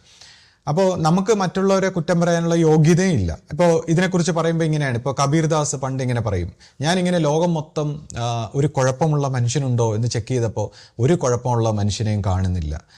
അതിനുശേഷം ഞാൻ എന്നിൽ നോക്കിയപ്പോൾ എല്ലാ കുഴപ്പങ്ങളും എൻ്റെ ഉള്ളിലാണ് എന്ന് കണ്ടു എന്ന് പറയുന്നത്. അപ്പോൾ ഇത് അദ്ദേഹം വളരെ എൻലൈറ്റൻഡ് ആയിട്ടുള്ളൊരു ഒരു മിസ്റ്റിക്കാണ്. വളരെ ഉത്തമനായ ശിഷ്യനും അദ്ദേഹത്തിൻ്റെ തലമുറയ്ക്ക് ഏറ്റവും മഹാനായിട്ടുള്ള ഗുരുവുമായിട്ട് ഉള്ള ഒരാളാണ് ഈ കബീർദാസ് എന്ന് പറയുന്നത്. അപ്പോൾ അദ്ദേഹം ഇങ്ങനെ പറഞ്ഞിരിക്കുന്നു, അപ്പോൾ ലോകം മൊത്തം നോക്കിയിട്ട് ഒരു കുഴപ്പമുള്ള ഒരാളിനെ കണ്ടില്ല എന്ന് പറയുന്നു. അതിൻ്റെ അർത്ഥം എന്താണ്? ഹൃദയത്തിൻ്റെ ഭാവത്തിൽ നോക്കുമ്പോൾ എല്ലാവരിലും ആ ദൈവികമായിട്ടുള്ള ഒരു കാഴ്ചയാണ് അദ്ദേഹം കാണുന്നത്. എല്ലാത്തിലും സകലത്തിലും ദൈവത്തെ കാണുന്നു, തന്നിൽ തൻ്റെ അഹന്തയെ കാണുന്നു, അഹന്തയ്ക്കാണ് എല്ലാ കുഴപ്പവും എന്ന് കാണുകയാണ്. അങ്ങനെ ഓരോരുത്തരും അവരുടെ അഹന്തയുടെ ആ കുഴപ്പത്തെ കണ്ട് അതിൽ നിന്ന് മോചനം നേടുകയാണ് ആധ്യാത്മികമായ മാർഗം. അപ്പോൾ ആധ്യാത്മിക രംഗത്തുള്ളവർ മറ്റുള്ളവരെ കുറ്റം പറയാൻ പാടില്ല എന്നുള്ളതാണ്. അപ്പോൾ ഇത് കബീർദാസിനെ പോലുള്ളവരൊക്കെ പഴയ ഇന്ത്യയിലുള്ള ഒരു സ്പിരിച്വൽ രംഗത്തിലുള്ള ഒരു കാര്യമാണെങ്കിൽ, ഇപ്പോൾ മോഡേൺ ആയിട്ടുള്ള ഇപ്പോൾ അലൻ വാട്സ് എന്നൊക്കെ പറയുന്ന മോഡേൺ തത്വചിന്തകന്മാർ, ഫിലോസഫറും അവരും പറയുന്നു, ഇപ്പോൾ കാൾ ജംഗൊക്കെ പോലുള്ളവർ പറയുന്നു, നമ്മൾ ഈ മറ്റുള്ളവരിൽ കാണുന്ന കുറ്റങ്ങൾ നമുക്ക് അസഹിഷ്ണുമായിട്ട് തോന്നുന്നെങ്കിൽ അത് നമ്മുടെ അൺകോൺഷ്യസ് മൈൻഡിൽ അതുണ്ട്, നമ്മുടെ ഉള്ളിൽ അത് ഉള്ളത് കൊണ്ടാണ് നമുക്ക് മറ്റുള്ളവരുടെ അത് അസഹിഷ്ണുതയായിട്ട് തോന്നുന്നത്. അപ്പം നമ്മൾ ഈ വിളിച്ചു പറയുന്ന എല്ലാ കുറ്റങ്ങളും നമ്മുടെ ഉള്ളിലാണുള്ളത്. അല്ലെങ്കിൽ നമുക്കിത് കാരുണ്യമായിട്ട് സ്നേഹമായിട്ടേ തോന്നും. അതുകൊണ്ട് തന്നെ ഈ കുറ്റം പറയുന്നതും വിമർശിക്കുന്നതും പരിഹസിക്കുന്നതും ഒക്കെ ആധ്യാത്മികരായിട്ടുള്ളവരുടെ ഒരു സ്വഭാവമല്ല. അത് മറ്റ് ഭൗതികമായ മറ്റ് മേഖലയിലുള്ളവർ അവർ പറയട്ടെ, പൊളിറ്റിക്സിലും സോഷ്യൽ മീഡിയയിലും സോഷ്യൽ ആക്ടിവിസ്റ്റുകളും അങ്ങനെയുള്ളവരൊക്കെയാണ്. അപ്പോൾ ആധ്യാത്മിക രംഗത്തുള്ളവർ ഇതെല്ലാം പരിശുദ്ധമാക്കാൻ, താൻ കാണുന്ന നെഗറ്റിവിറ്റികളെല്ലാം സങ്കല്പം കൊണ്ടും നമ്മുടെ ചിന്ത കൊണ്ടും പ്രവൃത്തി കൊണ്ടും പരിശുദ്ധമാക്കുന്ന ഒരു തലത്തിലേക്ക് പരിണമിക്കേണ്ടവരാണ്. അപ്പം നമ്മളെല്ലാം എന്ത് കുഴപ്പമോ കുറ്റമോ കുറവോ ഒക്കെ ഓരോരുത്തരിൽ കാണുന്നെങ്കിലും അത് നമ്മൾ വിളിച്ചു പറയുകയാണെങ്കിൽ ഒരു പക്ഷേ അത് നമ്മുടെ ഉള്ളിലുള്ള കുഴപ്പങ്ങളായിരിക്കും വിളിച്ചു പറയുന്നത്. ആ അർത്ഥത്തിൽ നമ്മൾ കാണണം. അപ്പോൾ ഞാനിപ്പോൾ ഇദ്ദേഹത്തെക്കുറിച്ച് അഭിപ്രായം പറയാൻ ഞാൻ ആളല്ല, ഒന്നാമത്തെ കാര്യം. പിന്നെ രണ്ടാമത്തെ ഒരു വിഷയം, എനിക്ക് നേരിട്ടുള്ള, ഇപ്പം നമ്മൾ എല്ലാവരും വിമർശിക്കണമെന്ന് ആഗ്രഹിക്കുന്നു. പക്ഷേ എന്നെ സംബന്ധിച്ച് എൻ്റെ നേരിട്ടുള്ളൊരു അനുഭവം ഞാൻ നോക്കണ്ടേ. ഇപ്പം നേരിട്ട് നോക്കുമ്പോൾ അദ്ദേഹമായിട്ട് എനിക്കൊരു നെഗറ്റീവായിട്ടുള്ള ഒരു അനുഭവങ്ങളും ഉണ്ടായിട്ടില്ല. ഈ ആശ്രമത്തിൽ ഇത്രയും ഇപ്പം ഈ 25 വർഷത്തെ ഒരു ചരിത്രം എടുത്ത് നോക്കുമ്പോൾ എനിക്ക് അദ്ദേഹത്തിൽ നിന്ന് നേരിട്ട് ഒരു കുഴപ്പം ആയിട്ടുള്ള അല്ലെങ്കിൽ നെഗറ്റീവായിട്ടുള്ള ഒരു അനുഭവങ്ങളും എനിക്കുണ്ടായിട്ടില്ല. അപ്പോൾ നമ്മൾ അത്ര കൂടുതൽ ഇടപഴകുന്ന ആൾക്കാരല്ല. എന്നാൽ മറ്റു രീതിയിലായാലും എനിക്ക് എന്തെങ്കിലും നേരിട്ട് അറിവുള്ള കാര്യങ്ങളുമില്ല. ഓരോരുത്തരും ഇങ്ങനെ പരാതി പറയുന്നതും ഇങ്ങനെ പരിഹസിക്കുന്നതും കുറ്റം പറയുന്നതും ഒക്കെ നമ്മൾ കേൾക്കുന്നു. പക്ഷേ ഞാൻ ഇവിടെ നോക്കിയപ്പോൾ എൻ്റെ ജീവിതത്തിൽ എന്നെക്കുറിച്ച് പറയുന്നത് കേൾക്കുമ്പോൾ, ഇതേ വ്യക്തികൾ എന്നെക്കുറിച്ച് പറയുന്ന കേൾക്കുമ്പോൾ ഞാൻ വിചാരിക്കുന്നു, എന്നെക്കുറിച്ച് ഇങ്ങനെ പറയുന്നെങ്കിൽ എന്നെക്കുറിച്ചുള്ള ചരിത്രം അവർ പറയുന്നതെല്ലാം തെറ്റാണ്. അപ്പൊ പിന്നെ ഇതേപോലെ ആയിരിക്കില്ലേ എന്ന് ഞാൻ ഊഹിക്കുകയാണ്. കാരണം എന്നെക്കുറിച്ച് പറയുമ്പോൾ ഇപ്പൊ അതിനകത്ത് തന്നെ ഒരു വീഡിയോ എനിക്ക് ഒരാൾ അയച്ചു തന്നു. അപ്പൊ അതിനകത്ത് ഒരാൾ പറയുന്നു, കമ്മീഷൻ വാങ്ങിച്ചിട്ട് പ്രവർത്തിക്കുന്നു, സംസാരിക്കുന്നു, അല്ലെങ്കിൽ അധർമ്മം ഇങ്ങനെയൊക്കെ പറയുന്നു, പ്രവർത്തിക്കുന്നു. ഒരു പക്ഷേ അദ്ദേഹത്തിന്റെ അൺകോൺഷ്യസ് മൈൻഡിൽ ഇങ്ങനെ ആയിരിക്കും കമ്മീഷൻ വാങ്ങിച്ചിട്ട് പ്രവർത്തിക്കുക, അല്ലെങ്കിൽ അദ്ദേഹം ഈ സത്യം, ധർമ്മം, നീതി എന്നൊക്കെ പറഞ്ഞ് പല കാര്യങ്ങളും അദ്ദേഹം പറയുന്നുണ്ട്. അപ്പൊ അദ്ദേഹത്തിന്റെ മനസ്സിലുള്ള അദ്ദേഹമാണ് എൻ്റെ സ്ഥാനത്തെങ്കിൽ അങ്ങനെ ചെയ്യുമായിരിക്കാം. അത് വെച്ചിട്ടാണ്, അതാണ് നമ്മൾ പറയുന്നത്, we see in others what we are. നമ്മൾ എന്താണോ അതാണ് നമ്മൾ മറ്റുള്ളവരിൽ കാണുന്നത്. അപ്പോൾ ഒരു പക്ഷേ ഇങ്ങനെയൊക്കെയുള്ള ഒരു ചിന്താഗതിയിലായിരിക്കും അദ്ദേഹം എന്നെക്കുറിച്ച് ഇങ്ങനെയൊക്കെ പറയുന്നു. അപ്പം ഞാൻ നോക്കുമ്പോൾ എന്നെക്കുറിച്ച് ഇങ്ങനെ പറയുമ്പോൾ നമ്മൾ പിന്നെ ഇപ്പോൾ നമ്മളെ സംബന്ധിച്ച് ഇപ്പോൾ ആശയ്ക്ക് ജീവിക്കാനുള്ളത് ആശയുടെ അച്ഛനും അമ്മയും, എന്നെ സംബന്ധിച്ച് എനിക്ക് എൻ്റെ അച്ഛനും അമ്മയും ഉണ്ടാക്കി വെച്ചിട്ടുണ്ട്. അപ്പം നമ്മൾ പിന്നെ എന്താണ്, ഒരു വീടൊക്കെ വെച്ച് നമ്മൾ ജീവിക്കുന്ന സമയത്ത് കുറച്ച് ഏത് മനുഷ്യനും ഒത്തിരി സാമ്പത്തികമായിട്ടൊക്കെ നമ്മൾ ഇരുന്നു പോകുന്നു. ആ ഒരു ഘട്ടത്തിലൂടെയൊക്കെ നമ്മൾ കടന്നു പോകേണ്ടതുണ്ട്. അതിനുശേഷം ഇനിയും നമുക്ക് മറ്റ് രീതിയിൽ എന്തെങ്കിലുമൊക്കെ ക്രയവിക്രയങ്ങളോ മറ്റു രീതിയിലൊക്കെ പോയി കഴിഞ്ഞാൽ നമ്മുടെ കാര്യങ്ങൾ നോക്കാനുള്ള സാഹചര്യം നമുക്കുണ്ടെന്നുള്ളതാണ്. അപ്പോൾ നമ്മളെന്തിനാണ് ഇങ്ങനെ കമ്മീഷൻ വാങ്ങിച്ചിട്ട് അല്ലെങ്കിൽ നമുക്ക് വേണ്ടാത്ത കാര്യങ്ങൾ പറഞ്ഞ് നമ്മുടെ ജീവിതവും കൂടെ, നമ്മുടെ ആധ്യാത്മിക ജീവിതവും നശിപ്പിക്കുന്ന രീതിയിൽ എന്തിനാണ് നമ്മൾ പ്രവർത്തിക്കുന്നത്? അപ്പോൾ നമ്മളിങ്ങനെ സംസാരിക്കുന്നു. ഇപ്പോൾ ഇവർക്കൊന്നും മനസ്സിലാകാത്ത, ഇപ്പോൾ ഒഫീഷ്യൽ രംഗത്തുള്ളവർക്കും ഈ പുറത്തുള്ളവർക്കും ഒക്കെ ഞാൻ എന്തിന് സംസാരിക്കുന്നു എന്നുള്ളതാണ് മനസ്സിലാകാത്തത്. അപ്പോൾ അവിടെയാണ് നമ്മൾ മനസ്സിലാക്കേണ്ടത്, ഇപ്പോൾ എന്നെപ്പോലൊരാൾ ഇപ്പോൾ ഒരു പൂ വിരിഞ്ഞു വരുമ്പോൾ അതിൻ്റെ പരിമളവും അതിൻ്റെ കാര്യങ്ങളും ആ ചെടി അത് തടഞ്ഞു വെച്ചാൽ പറ്റുമോ എന്ന് പറയുന്ന പോലെ എൻ്റെ ലൈഫിൽ നിന്ന് ഞാൻ അൺകവർ ചെയ്യുന്ന അനുഭവങ്ങളോ എൻ്റെ ആത്മീയമായ കാര്യങ്ങളോ അതിൻ്റെ ഒരു ബഹിർസ്ഫുരണമായി വന്നില്ല, ഞാൻ അതിനെ അടച്ചു വെച്ചാൽ അത് എൻ്റെ ആധ്യാത്മിക പരിണാമത്തെ തടസ്സപ്പെടുത്തുന്നതിന് തുല്യമാണ്. അപ്പം നമ്മളിങ്ങനെ ഇത് സ്പ്രെഡ് ചെയ്യുക, പറയുക, മറ്റുള്ളവർക്കെല്ലാം ഗുണകരമായിട്ടുള്ള കാര്യങ്ങൾ ചെയ്യുക എന്നുള്ളത് നമ്മുടെ ഒരു ധർമ്മമാണ്. അപ്പം നമ്മുടെ ഒരു ധർമ്മത്തിൻ്റെ ഭാഗത്ത് നമ്മൾ ഇതേപോലുള്ള കാര്യങ്ങളൊക്കെ സംസാരിക്കുന്നു എന്നല്ലാതെ ഇതിന് എന്ത് കമ്മീഷൻ അല്ലെങ്കിൽ എന്ത് അപ്പം ഇതേപോലുള്ള ബാലിശമായിട്ടുള്ള ചിന്തകൾ മറ്റുള്ളവരിലേക്ക് അടിച്ചേൽപ്പിക്കുന്നു. അതുകൊണ്ട് തന്നെ ഞാൻ വിചാരിക്കുന്നു ഇപ്പോൾ ഈ അദ്ദേഹത്തെക്കുറിച്ചും എന്നെക്കുറിച്ച് ഇങ്ങനെയാണ് പറയുന്നത്, മറ്റുള്ളവരെ കുറിച്ചും ഇങ്ങനെ ആയിരിക്കാം ഇവരുടെ നിഗമനങ്ങൾ, അല്ലെങ്കിൽ എന്താ അടിസ്ഥാനത്തിലാണ് ഇങ്ങനെയൊക്കെ സംസാരിക്കുന്നത്. അപ്പോൾ ഏതായാലും ഇപ്പം ഞാൻ ഈ മറ്റുള്ളവരെല്ലാവരും പറയുന്നത് വെച്ചിട്ടാണ് അദ്ദേഹത്തെക്കുറിച്ച് എൻ്റെ ഒരു കൺസെപ്റ്റ്. കാര്യം എനിക്ക് നേരിട്ടുള്ളൊരു ഇടപാട് അധികം ഇല്ല. അപ്പോൾ മറ്റുള്ളവർ പറയുന്ന മിക്കവാറും എനിക്കറിയാം, ഓരോരുത്തരും വന്ന് പറയുമ്പോൾ അവരുടേതായ മാനസികമായിട്ടുള്ള കുഴപ്പങ്ങൾ ഇതിനകത്ത് മിങ്കിൾ ചെയ്തിട്ടുണ്ട്. എന്നോട് ഒരാളെക്കുറിച്ച് പറയുമ്പോൾ തന്നെ എനിക്കറിയാം, അതറിയാം. എന്നാലും പലരും പല രീതിയിലൊക്കെ പറയുമ്പോൾ നമ്മൾ ചിലപ്പോഴൊന്ന് ആബ്സെൻറ്റ് മൈൻഡഡ് ആയിപ്പോയാൽ നമ്മൾ കണ്ണു തെറ്റിപ്പോവും.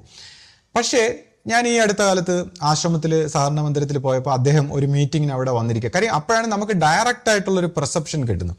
അപ്പോൾ ഞാൻ ഡയറക്റ്റായിട്ട് അദ്ദേഹത്തിൻ്റെ പ്രവൃത്തികളും അദ്ദേഹം സംസാരിക്കുന്നതൊക്കെ ശ്രദ്ധിച്ചു. അപ്പോൾ ഞാൻ നോക്കുമ്പോൾ ഞാൻ കൂടാതെ അവിടെ മറ്റ് ആൾക്കാരെയും മറ്റ് സന്യാസിമാരെയും മറ്റ് ആശ്രമത്തിൻ്റെ പൊതു പ്രവർത്തനങ്ങളെയും മറ്റ് വ്യക്തികളെയൊക്കെ നോക്കി. അപ്പം ഞാൻ നോക്കിയപ്പോൾ എനിക്ക് മനസ്സിലായത് അവരെ കൊണ്ട് കഴിയുന്ന രീതിയിൽ വളരെ പ്രാക്ടിക്കലായിട്ട് ഓരോ വ്യക്തികളിലും ഈ ആശയം എത്തിക്കാൻ എന്ത് ചെയ്യാം എന്നുള്ള രീതിയിലാണ് അവർ പ്രവർത്തിക്കുന്നത്. അപ്പോൾ ഈ ആശയം, ഈ സത്യത്തിൻ്റെ, ധർമ്മത്തിൻ്റെ, നീതിയുടെ, വെളിച്ചത്തിൻ്റെ ഈ ഗുരുമാർഗം എത്തി മനുഷ്യരാശിക്ക് ശാന്തിയും സമാധാനവും ഏകുന്ന ഒരു വഴിയായിട്ട് അത് പ്രചരിപ്പിക്കാൻ അവരെ കൊണ്ട് കഴിയുന്ന രീതിയിൽ, അവർക്കറിയാവുന്ന രീതിയിൽ അവർ പ്രചരിപ്പിക്കുന്നു. അതിനിപ്പോൾ നമ്മളെന്ത് ചെയ്യാനാണ്? അപ്പം ഞാൻ നോക്കുമ്പോൾ മറ്റ് വ്യക്തികളെക്കുറിച്ചും മറ്റാൾക്കാരെയൊക്കെ നോക്കിയപ്പോൾ ഓരോ വ്യക്തികൾക്ക് അതിൻ്റേതായ ഗുണങ്ങളും കുറവുകളും ഉണ്ട്. ഓരോ വ്യക്തികളെയും ഞാൻ ഈ സ്ഥാനത്തേക്ക് മാറ്റി നിർത്തി നോക്കി.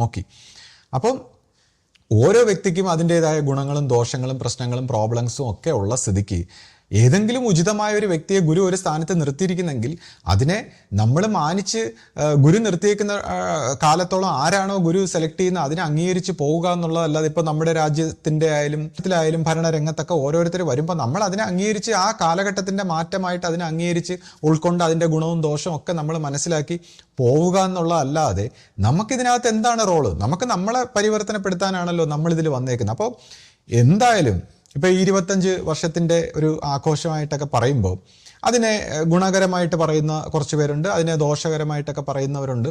അപ്പോൾ എന്തായാലും ദോഷത്തിൻ്റെ കാര്യം മാറ്റി നിർത്താം, ഇതിനെക്കുറിച്ചൊക്കെ ഞാൻ പറയുന്നത് ശരിയല്ല. പക്ഷേ ഗുണത്തിനെക്കുറിച്ച് ചിന്തിക്കുമ്പോൾ നമ്മൾ എന്തായാലും ഇപ്പോൾ ഒരാൾ 25 വർഷം പൂർത്തീകരിച്ചു എന്ന് പറയുമ്പോൾ അത് വലിയൊരു കാര്യമാണ്. ഇപ്പോൾ ഏത് കാര്യത്തിലായാലും അദ്ദേഹത്തിൻ്റെ കഴിവിനോളം, ഇപ്പോൾ ഒരു സന്യാസ സ്വഭാവത്തിൽ, ഒരു ആശ്രമ സ്വഭാവത്തിൽ ഒരു കാര്യത്തിന് വേണ്ടി ഒഴിഞ്ഞു വെച്ചുകൊണ്ട് തൻ്റെ കുടുംബവും തൻ്റെ പേഴ്സണൽ കാര്യങ്ങളും മറ്റ് കാര്യങ്ങൾ മാറ്റി വെച്ചിട്ട് ഒരാൾ 25 വർഷം ഒരു കാര്യത്തിൽ ഉറച്ചു നിന്നുവെങ്കിൽ അത് വലിയൊരു അച്ചീവ്മെൻ്റാണ്, വലിയൊരു നേട്ടമാണ്.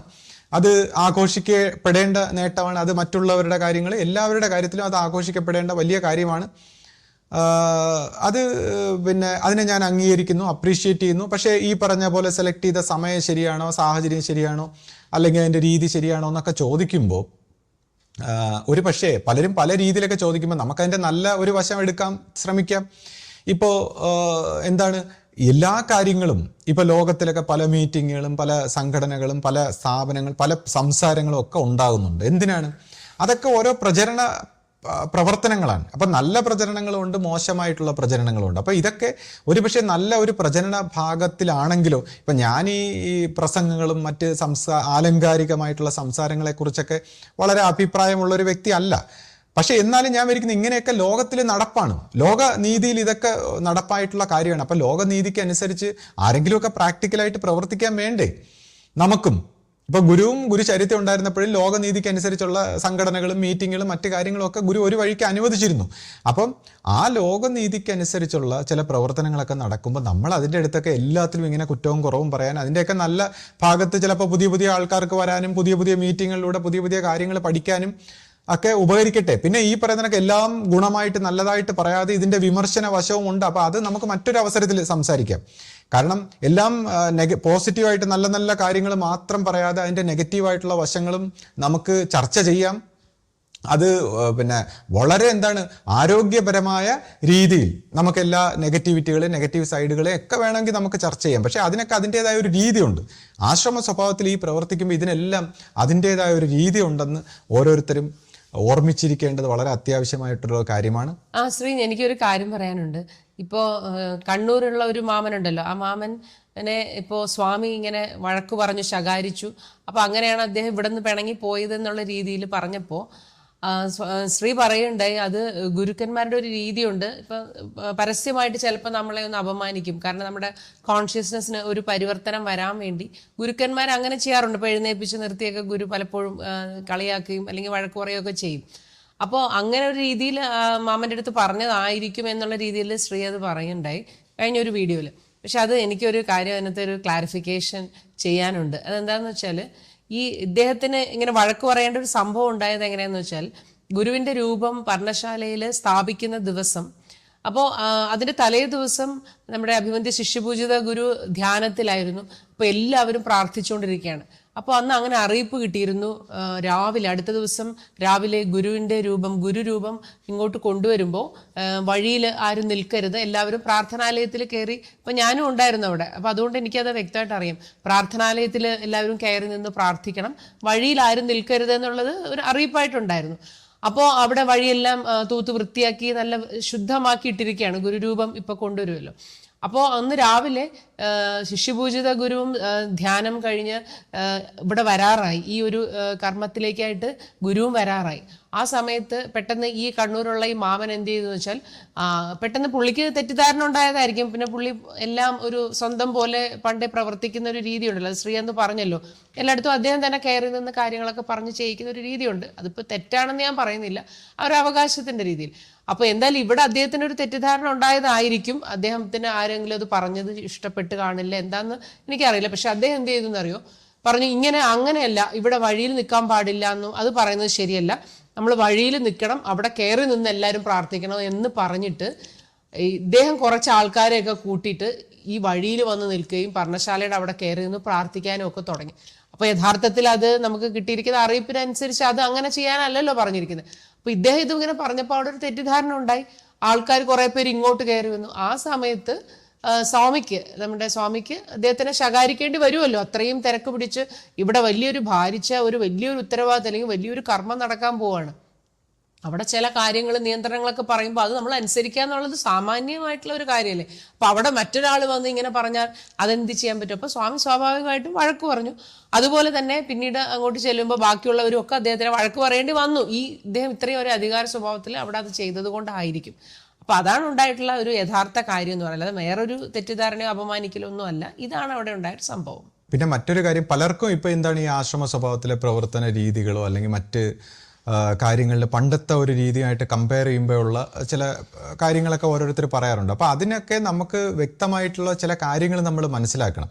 ഇപ്പോൾ ഒന്നാമത് ഇപ്പോൾ ഒരു സ്ഥാപനങ്ങളുടെയൊക്കെ പ്രവർത്തന രീതി നോക്കുമ്പോൾ ഇപ്പോൾ ഇതൊരു ബിസിനസ് പരമായിട്ടുള്ള ഒരു സ്ഥാപനം അല്ല. അപ്പോൾ ഈ ബിസിനസ് പോലെ പ്രവർത്തിക്കുന്ന ഇവിടെ ഉള്ളവരാരും ബിസിനസ്സുകാരുമല്ല. ബിസിനസ്സൊക്കെ വളരെ വലിയൊരു ആർട്ടാണ്. അപ്പോൾ ആ ഒരു ഇതൊന്നും നമ്മൾ എക്സ്ക്യൂസ് പറയുന്നതല്ല. പക്ഷേ ബിസിനസ്സിൻ്റെ ആ ഒരു ആർട്ടൊക്കെ നമ്മൾ പഠിച്ചെടുക്കേണ്ടതുണ്ട്. നമ്മളിലുള്ള ഓരോരുത്തരും നമ്മളെല്ലാവരും ആ ബിസിനസ്സിൻ്റെ ആർട്ടൊക്കെ പഠിച്ചെടുത്ത് നല്ല രീതിയിൽ ഈ സ്ഥാപനങ്ങളെയൊക്കെ ബിസിനസ് പരമായിട്ടും ഉയർത്തിക്കൊണ്ട് വരാനൊക്കെ നമുക്ക് കഴിയണം. ഗുരു ആ രീതിയിലാണ് കാര്യം. ഇപ്പോൾ വെറുതെ വന്ന് ധ്യാനവും പ്രാർത്ഥനയായിട്ടൊക്കെ കൂടാതെ എല്ലാവർക്കും പ്രവർത്തിച്ച് മുന്നേറാനുള്ള ഒരു സാഹചര്യമാണ് ഗുരു ഈ സ്ഥാപനങ്ങളായിട്ട് ഉണ്ടാക്കി വെച്ചിരിക്കുന്നത്. അപ്പോൾ അതിൻ്റെതായ രീതിയിൽ ഉയർത്തിക്കൊണ്ടുവരാൻ ഈ പ്രോഫിറ്റ് മോട്ടീവായിട്ട് പ്രവർത്തിച്ചു പോകുന്ന ബിസിനസ് സ്ഥാപനങ്ങളെ പോലെ നമ്മളിതിനെ കമ്പയർ ചെയ്യാൻ പാടില്ല. പക്ഷേ ആധ്യാത്മികമായിട്ടുള്ളൊരു പുണ്യവും ഭാഗ്യവും ദൈവികമായിട്ടുള്ളൊരു കർമ്മമായിട്ട് നമ്മൾ ഓരോരുത്തരും ഇത് ഏറ്റെടുത്താൽ മാത്രമേ ഇതൊക്കെ ശരിയാവൂ. അല്ലാതെ ഇത് ഏതെങ്കിലും തലപ്പത്തുള്ള സന്യാസിമാർ, കാര്യം പ്രോഫിറ്റ് ആയിട്ടുള്ള ഇതൊരു ഒരു ബിസിനസ് സ്ഥാപനമല്ല, അല്ലെങ്കിൽ ബിസിനസ് ചെയ്യാൻ അറിയാവുന്നവരല്ല ഇതിൻ്റെ ഒന്നും തലപ്പത്തൊന്നും ഇരിക്കുന്നത്. അപ്പോൾ അതുകൊണ്ട് തന്നെ എല്ലാവരും ഒത്തൊരുമയോടെ, അത് ഓരോ വ്യക്തികളുടെയും കടമയാണ്. ഇതിൻ്റെ നന്മ എങ്ങനെ വരണം, ദൈവികമായ ഒരു പ്രവർത്തനം എങ്ങനെ വരണം, അത് നമ്മൾ ഓരോ കർമ്മത്തിലും നമ്മൾ ആ ദൈവികമായിട്ട് ചിന്തിച്ച് ചെയ്യുമ്പോൾ ഓരോരുത്തരുടെയും പ്രവൃത്തിയും ഓരോരുത്തരുടെയും ആത്മാർത്ഥയും ഓരോരുത്തരുടെയും സത്യസന്ധതയൊക്കെ അതിലേക്ക് വരുമ്പോൾ മാത്രമേ ഇതിന് ഇത്തരത്തിലുള്ള സ്ഥാപനങ്ങൾക്ക് ഉയർച്ച ഉണ്ടാവൂ. അപ്പോൾ അങ്ങനെ ഓരോരുത്തരും ആ ഒരു ഭാവത്ത് വരുന്നത് എങ്ങനെയാണ്, എല്ലാവരും ഒത്തൊരുമയോടെ വരുന്നത് എങ്ങനെയാണ്, ഏകത്വമായ ഒന്ന് ഗുരു എന്ന് പറയുന്ന ആ ഒരു സത്യത്തിലെ അന്നത്തെ കാലത്ത് എല്ലാവരും ഗുരുവിൻ്റെ കൂടെ ഒത്തൊരുമയോടെ നിന്നെങ്കിൽ ഇപ്പോൾ അഭിവന്ദ്യ ശിഷ്യബുദ്ധയുടെ 2ാം സ്ഥാനത്ത് ഗുരുസ്ഥാനത്ത് വന്നപ്പോൾ കുറച്ച് പേർ ഈ പറയുന്ന പോലെ പല രീതിയിലൊക്കെ സംശയങ്ങളും ഈ പഴയ സന്യാസി സ്വഭാവത്തിലുള്ളവരായാലും ആദ്യ കാലത്തൊക്കെ മാറി നിന്നൊക്കെ പല രീതിയിൽ പറയുന്നു, സംസാരിക്കുന്നു, പ്രചരിപ്പിക്കുന്നു. ചിലർ ബുദ്ധി ചെലുത്തുന്നു, ചിലർ അങ്ങനെ പറയുന്നു, ഇങ്ങനെ പറയുന്നു. അപ്പോൾ പുതിയ ഭരണ സംവിധാനത്തെ കൊണ്ടുവരുന്നു. അപ്പോൾ അവരുടെ പ്രവർത്തനങ്ങളെ വിലയിരുത്തുന്നു, അതിൽ ശരി വരുന്നു, തെറ്റ് വരുന്നു, എല്ലാം വരുന്നു. അപ്പോൾ എന്തായാലും ഇനിയും നമുക്ക് ആ ദൈവികമായിട്ടുള്ള ഗുരു എന്ന് പറയുന്ന ഈ പറയുന്ന ഈ ശിഷ്യപൂജയുടെ ആ രൂപത്തിനേക്കാളൊക്കെ ഉപരി അതിൻ്റെ ഉള്ളിൽ ഒളിഞ്ഞിരിക്കുന്ന ആ ദൈവം നമ്മളെ എക്കാലവും നയിക്കാനായിട്ടുള്ള ആ ഗുരുവിൻ്റെ ആ ഒരു പ്രകാശ സ്രോതസ്സായിട്ടുള്ള ആ സാന്നിധ്യത്തെ മാനിച്ചുകൊണ്ട് നമ്മൾ പ്രവർത്തിക്കുമ്പോൾ മാത്രമേ നമുക്ക് ഈ പരമ്പരയുടെ ആ ഒരു പഴയ എനർജി സ്രോതസ്സിലേക്ക് തിരിച്ചു വരാൻ പറ്റൂ. അത് നമ്മളിലാണ് നിക്ഷിപ്തമായിരിക്കുന്നത്. കാര്യം ഗുരുവിന് ഈ കാര്യത്തിൽ ഒരു ഗുരുവിന് പ്രവർത്തിക്കാൻ പറ്റില്ല. അത് ശിഷ്യ പരമ്പരയാണ് എക്കാലവും പ്രവർത്തിച്ചെടുക്കേണ്ടത്. അത് അന്ന് ഗുരു ചരിത്രം ഉണ്ടായിരുന്നപ്പോഴും അങ്ങനെ തന്നെയായിരുന്നു. അപ്പോൾ നമ്മൾ വീണ്ടും ആ ഏകത്വമായിട്ട് ആ ഗുരു മാർഗത്തെ വിശ്വസിച്ചുകൊണ്ട് ശിഷ്യപൂജയുടെ പിന്നിൽ പ്രവർത്തിക്കുന്ന ആ ശക്തി എന്താണ്, അത് നമ്മുടെ ഏകം സത്യമായ ആ ദൈവമാണ്, ആ ഗുരുവാണെന്നുള്ളത് നമ്മൾ മനസ്സിലാക്കിക്കൊണ്ട് നമ്മൾ അതിനെ മാനിച്ചെടുത്തില്ലെങ്കിൽ ഉണ്ടാകുന്ന അപജയമാണ് നമ്മൾ ഇന്ന് കണ്ടുകൊണ്ടിരിക്കുന്നത്. അതിനെ അല്ലാതെ നമ്മൾ വിചാരിക്കുന്നതൊക്കെ അതെന്തെങ്കിലും മിറാക്കിൾ കാണിക്കുമെന്നുള്ള ഈ എന്തെങ്കിലും സിദ്ധിജാലങ്ങളോ അത്ഭുതങ്ങളോ കാണിക്കുന്ന ഒരു സംഭവമല്ല ദൈവികമായിട്ടുള്ള മാർഗം. അത് എപ്പോഴും ഗുരു പറഞ്ഞിട്ടുണ്ട്. ഗുരുമാർഗം വ്യത്യസ്തമായിട്ടുള്ളൊരു മാർഗ്ഗമാണ്. അപ്പോൾ അതിനെ മനസ്സിലാക്കി അതിനെ മാനിച്ചെടുക്കാൻ നമുക്ക് കഴിയണം.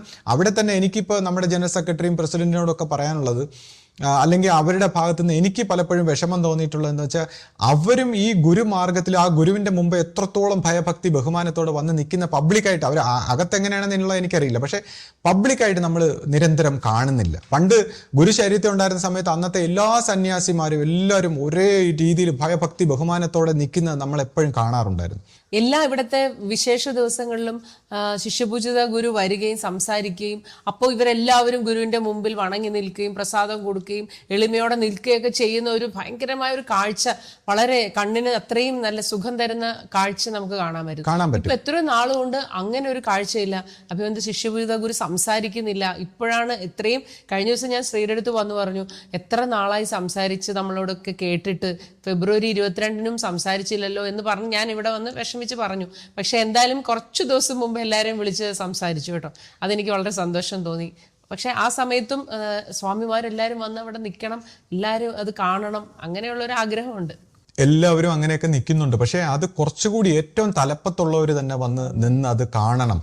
കാരണം അങ്ങനെ ആ തലപ്പത്തുള്ളവർ അങ്ങനെ വന്ന് നിന്നാലേ അവരെ മാനിക്കാൻ അടുത്ത അവരുടെ താഴെയുള്ളവർക്ക് പറ്റൂ. അങ്ങനെ താഴെയുള്ളവർ ഈ പരമ്പര മൊത്തം ആ രീതിയിൽ ഒരൊറ്റ ശക്തിയായി എല്ലാവരും ഒറ്റക്കെട്ടായിട്ട് പ്രവർത്തിക്കാൻ പറ്റും. അല്ലാതെ അത് കാണുന്നില്ലെങ്കിൽ, അല്ലെങ്കിൽ ഇൻഡിവിജ്വലായിട്ട് വ്യക്തികൾക്ക് മാഹാത്മ്യമുള്ളതുപോലെയൊക്കെ തോന്നിക്കഴിഞ്ഞാൽ അവിടെ ഒരു തെറ്റ് സംഭവിക്കും. ഇപ്പോൾ പണ്ട് ജനസേവക സ്വാമിയുടെ ഒരു കാലഘട്ടത്തിൽ നമുക്കറിയാം, അന്ന് അദ്ദേഹം പോലും ഗുരുവിൻ്റെ മുമ്പിൽ വളരെ ഭയഭക്തി ബഹുമാനത്തോടെ, എന്നാൽ പുറത്തോട്ട് വരുമ്പോൾ അദ്ദേഹത്തിനൊരു പ്രത്യേക പേഴ്സണാലിറ്റി, അദ്ദേഹത്തിൻ്റെ ജീവൻ എന്തോ, അദ്ദേഹത്തിന് ഉയർന്ന ചില കർമ്മഗതി അല്ലെങ്കിൽ കർമ്മശേഷി എന്നൊക്കെ പറഞ്ഞ് അദ്ദേഹം ഇങ്ങനെയൊക്കെ സംസാരിക്കുന്ന, അല്ലെങ്കിൽ ആ ഒരു ഭാവം വന്നപ്പോൾ അദ്ദേഹത്തിനൊരു മിസ്റ്റേക്ക് വന്നതും പിന്നെ അദ്ദേഹത്തിന് അത് പൂർത്തീകരിച്ച് പോകാൻ പറ്റാത്തതൊക്കെ നമ്മൾ കണ്ടതാണ്. അപ്പോൾ അതുപോലെ അല്ലാതെ എല്ലാവരും ഒറ്റക്കെട്ടായിട്ട് ആ ഗുരുവിൻ്റെ മുമ്പ് ഏറ്റവും ടോപ്പായിട്ടുള്ളവരത് കാണിച്ചാലേ ബാക്കിയുള്ളവരിലേക്ക് അത് വരൂ. അങ്ങനെ ആ ബാക്കിയുള്ളവരിലേക്ക് അത് വന്നാലേ ആ ഗുരുശിഷ്യ പാരസ്പര്യത്തോടെ ആ ഗുരുവാണ് ആ നമ്മളെ നയിക്കുന്നത്, അല്ലെങ്കിൽ ആ എനർജിയാണ്, ആ സത്യമാണ്. ഇത് ഏതെങ്കിലും ഒരു വ്യക്തി മഹാത്മ്യത്തിൻ്റെ സ്ഥലമല്ല. അല്ലെങ്കിൽ വ്യക്തികൾക്ക് പണ്ട് ഗുരു പോലും ഞാൻ പറഞ്ഞു, ഞാൻ ഒന്നുമല്ല, അത് ദൈവമായിട്ട് പ്രവർത്തിക്കുന്ന ഒരു സ്ഥാപനമാണെന്നുള്ള രീതിയിലാണ് ഈ സ്ഥാപനത്തെ വളർത്തിക്കൊണ്ടുവന്നത്. അപ്പോൾ ഇവിടെ വ്യക്തി മഹാത്മ്യം വരാത്ത രീതിയിൽ എല്ലാം ആ ദൈവമാണ്, ദൈവത്തിൻ്റെ ആ ഭയഭക്തി ബഹുമാനം. ഇപ്പോൾ നമ്മുടെ ഭരണഘടനയിൽ പോലും കോടതിക്ക് ആ ഒരു സ്ഥാനം കൊടുത്തിട്ടുണ്ട്. കോടതി ജഡ്ജി അല്ലെങ്കിൽ ആ ഒരു സുപ്രീം കോടതി എന്നൊക്കെ പറയുമ്പോൾ ഒരു ഭയഭക്തി ബഹുമാനം അവിടെ വെച്ചിട്ടുണ്ട്. അല്ലെങ്കിൽ രാഷ്ട്രപതി എന്നൊക്കെ പറയുമ്പോൾ എന്തോ ഒരു ഭയഭക്തി ബഹുമാനത്തിൻ്റെ ഒരു എലമെന്റ് അവർക്ക് ആ ഒരു ഗുരുമാർഗത്തിൽ വരാൻ പറ്റിയിട്ടില്ലെന്നേ ഉള്ളൂ. അപ്പം ഈ ഒരു ഭയഭക്തി ബഹുമാനത്തിന് അത് വളരെയധികം ഒരു കറുത്ത കോട്ടിടൂല എന്ന് പറഞ്ഞാൽ പറ്റും. അല്ല, അവിടെ ഈ ഭയഭക്തി ബഹുമാനത്തിനൊരു പ്രാധാന്യമുണ്ട്. ഇപ്പൊ ഈ ഗുരുവിന്റെ മുമ്പിൽ പോലും നമ്മൾ ഇത്രയും പോയി വണങ്ങുന്നത് എന്തെന്ന് വെച്ചാൽ, അല്ലെങ്കിൽ ആശ ചോദിച്ചു ഇത്രയും കഷ്ടപ്പെടുന്ന എന്തിനാണ്, ഇത്രയും വേദനിക്കുന്ന എന്തിനാണെന്നൊക്കെ ചോദിച്ചാൽ, ഈ ഒരു ഡിവൈൻ ആയിട്ടുള്ള പ്യുവർ ആയിട്ടുള്ള ആ സത്യത്തിന് എത്ര വണങ്ങിയാലും തീരില്ല എന്നുള്ളതാണ് കാര്യം. ആ സത്യം ഇങ്ങനെ വണങ്ങുന്ന സ്വഭാവത്തിലുള്ളതാണ്. ആ ദൈവം എന്ന് പറയുന്നത് ഇങ്ങനെ വണങ്ങുന്നത്, അതാണ് ഗുരു എല്ലാവരും ഇങ്ങനെ വണങ്ങുന്നത്. ആക്ച്വലി ഗുരു വണങ്ങിയിട്ടാണ് നമ്മളെല്ലാവരും ഇവിടെ വന്ന് നിൽക്കുന്നത്. ദൈവം ഇങ്ങനെ വണങ്ങുന്ന കൂട്ടത്തിൽ ഇപ്പോൾ പ്രഹ്ലാദൻ എന്ന് പറയുന്ന ആ പ്രഹ്ലാദന്റെ സിനിമ ഞാൻ കണ്ടപ്പോൾ പ്രഹ്ലാദൻ ഇങ്ങനെ പ്രാർത്ഥിക്കുമ്പോൾ മഹാവിഷ്ണുവിന്റെ രീതിയിലാണ് വരുന്നതെങ്കിലും ദൈവം വന്ന ആ പ്രഹ്ലാദനെ തൊഴുതിട്ട് എന്താണ് അങ്ങേക്ക് വേണ്ടത്, അങ്ങേക്ക് എന്ത് ഞാൻ ചെയ്തു തരാൻ തയ്യാറാണെന്ന് ചോദിക്കുന്നു. അപ്പോൾ പ്രഹ്ലാദൻ പറയുന്നു, ഭഗവാനെ അങ്ങ് എന്നോട് ഇങ്ങനെയൊന്നും പറയരുത്, അപ്പൊ അദ്ദേഹം പറയുന്നു, അല്ല, എനിക്ക് ഭക്തനെ ദൈവം പോലെ കാണുന്നതാണ് ദൈവത്തിന്റെ സ്വഭാവം. അപ്പൊ ഈ ദൈവത്തിന്റെ സ്വഭാവമാണ് ഇങ്ങനെ വണങ്ങുക, കുമ്പിടുക, എളിമയോടെ നിൽക്കുക. അപ്പൊ ആ ദൈവത്തിലേക്ക് ലയിക്കണമെങ്കിൽ നമ്മളെല്ലാം ഇങ്ങനെ കുമ്പിട്ട് വണങ്ങി ബഹുമാനിച്ച് ആദരിച്ച് അത് ഗുരുസ്വരൂപത്തിൽ നമ്മളത് ചെയ്ത് തുടങ്ങുമ്പോഴാണ് ഗുരുവാകുന്ന ആ വാതിലിലൂടെ ഈ ദൈവികമായിട്ടുള്ള സത്യത്തിലേക്ക് നമ്മളെല്ലാം പരിണമിക്കുന്നത്. അപ്പൊ അങ്ങനെയുള്ളൊരു ഭാഗ്യത്തിലേക്ക് എത്താൻ നമ്മളെല്ലാം ഒറ്റക്കെട്ടായിട്ട് നമുക്ക് എത്താൻ കഴിയട്ടെ എന്ന് ഗുരുവിനോട് പ്രാർത്ഥിച്ചുകൊണ്ട് നിർത്തുന്നു. സദ്ഗുരുവേ ശരണം. സദ്ഗുരുവേ ശരണം.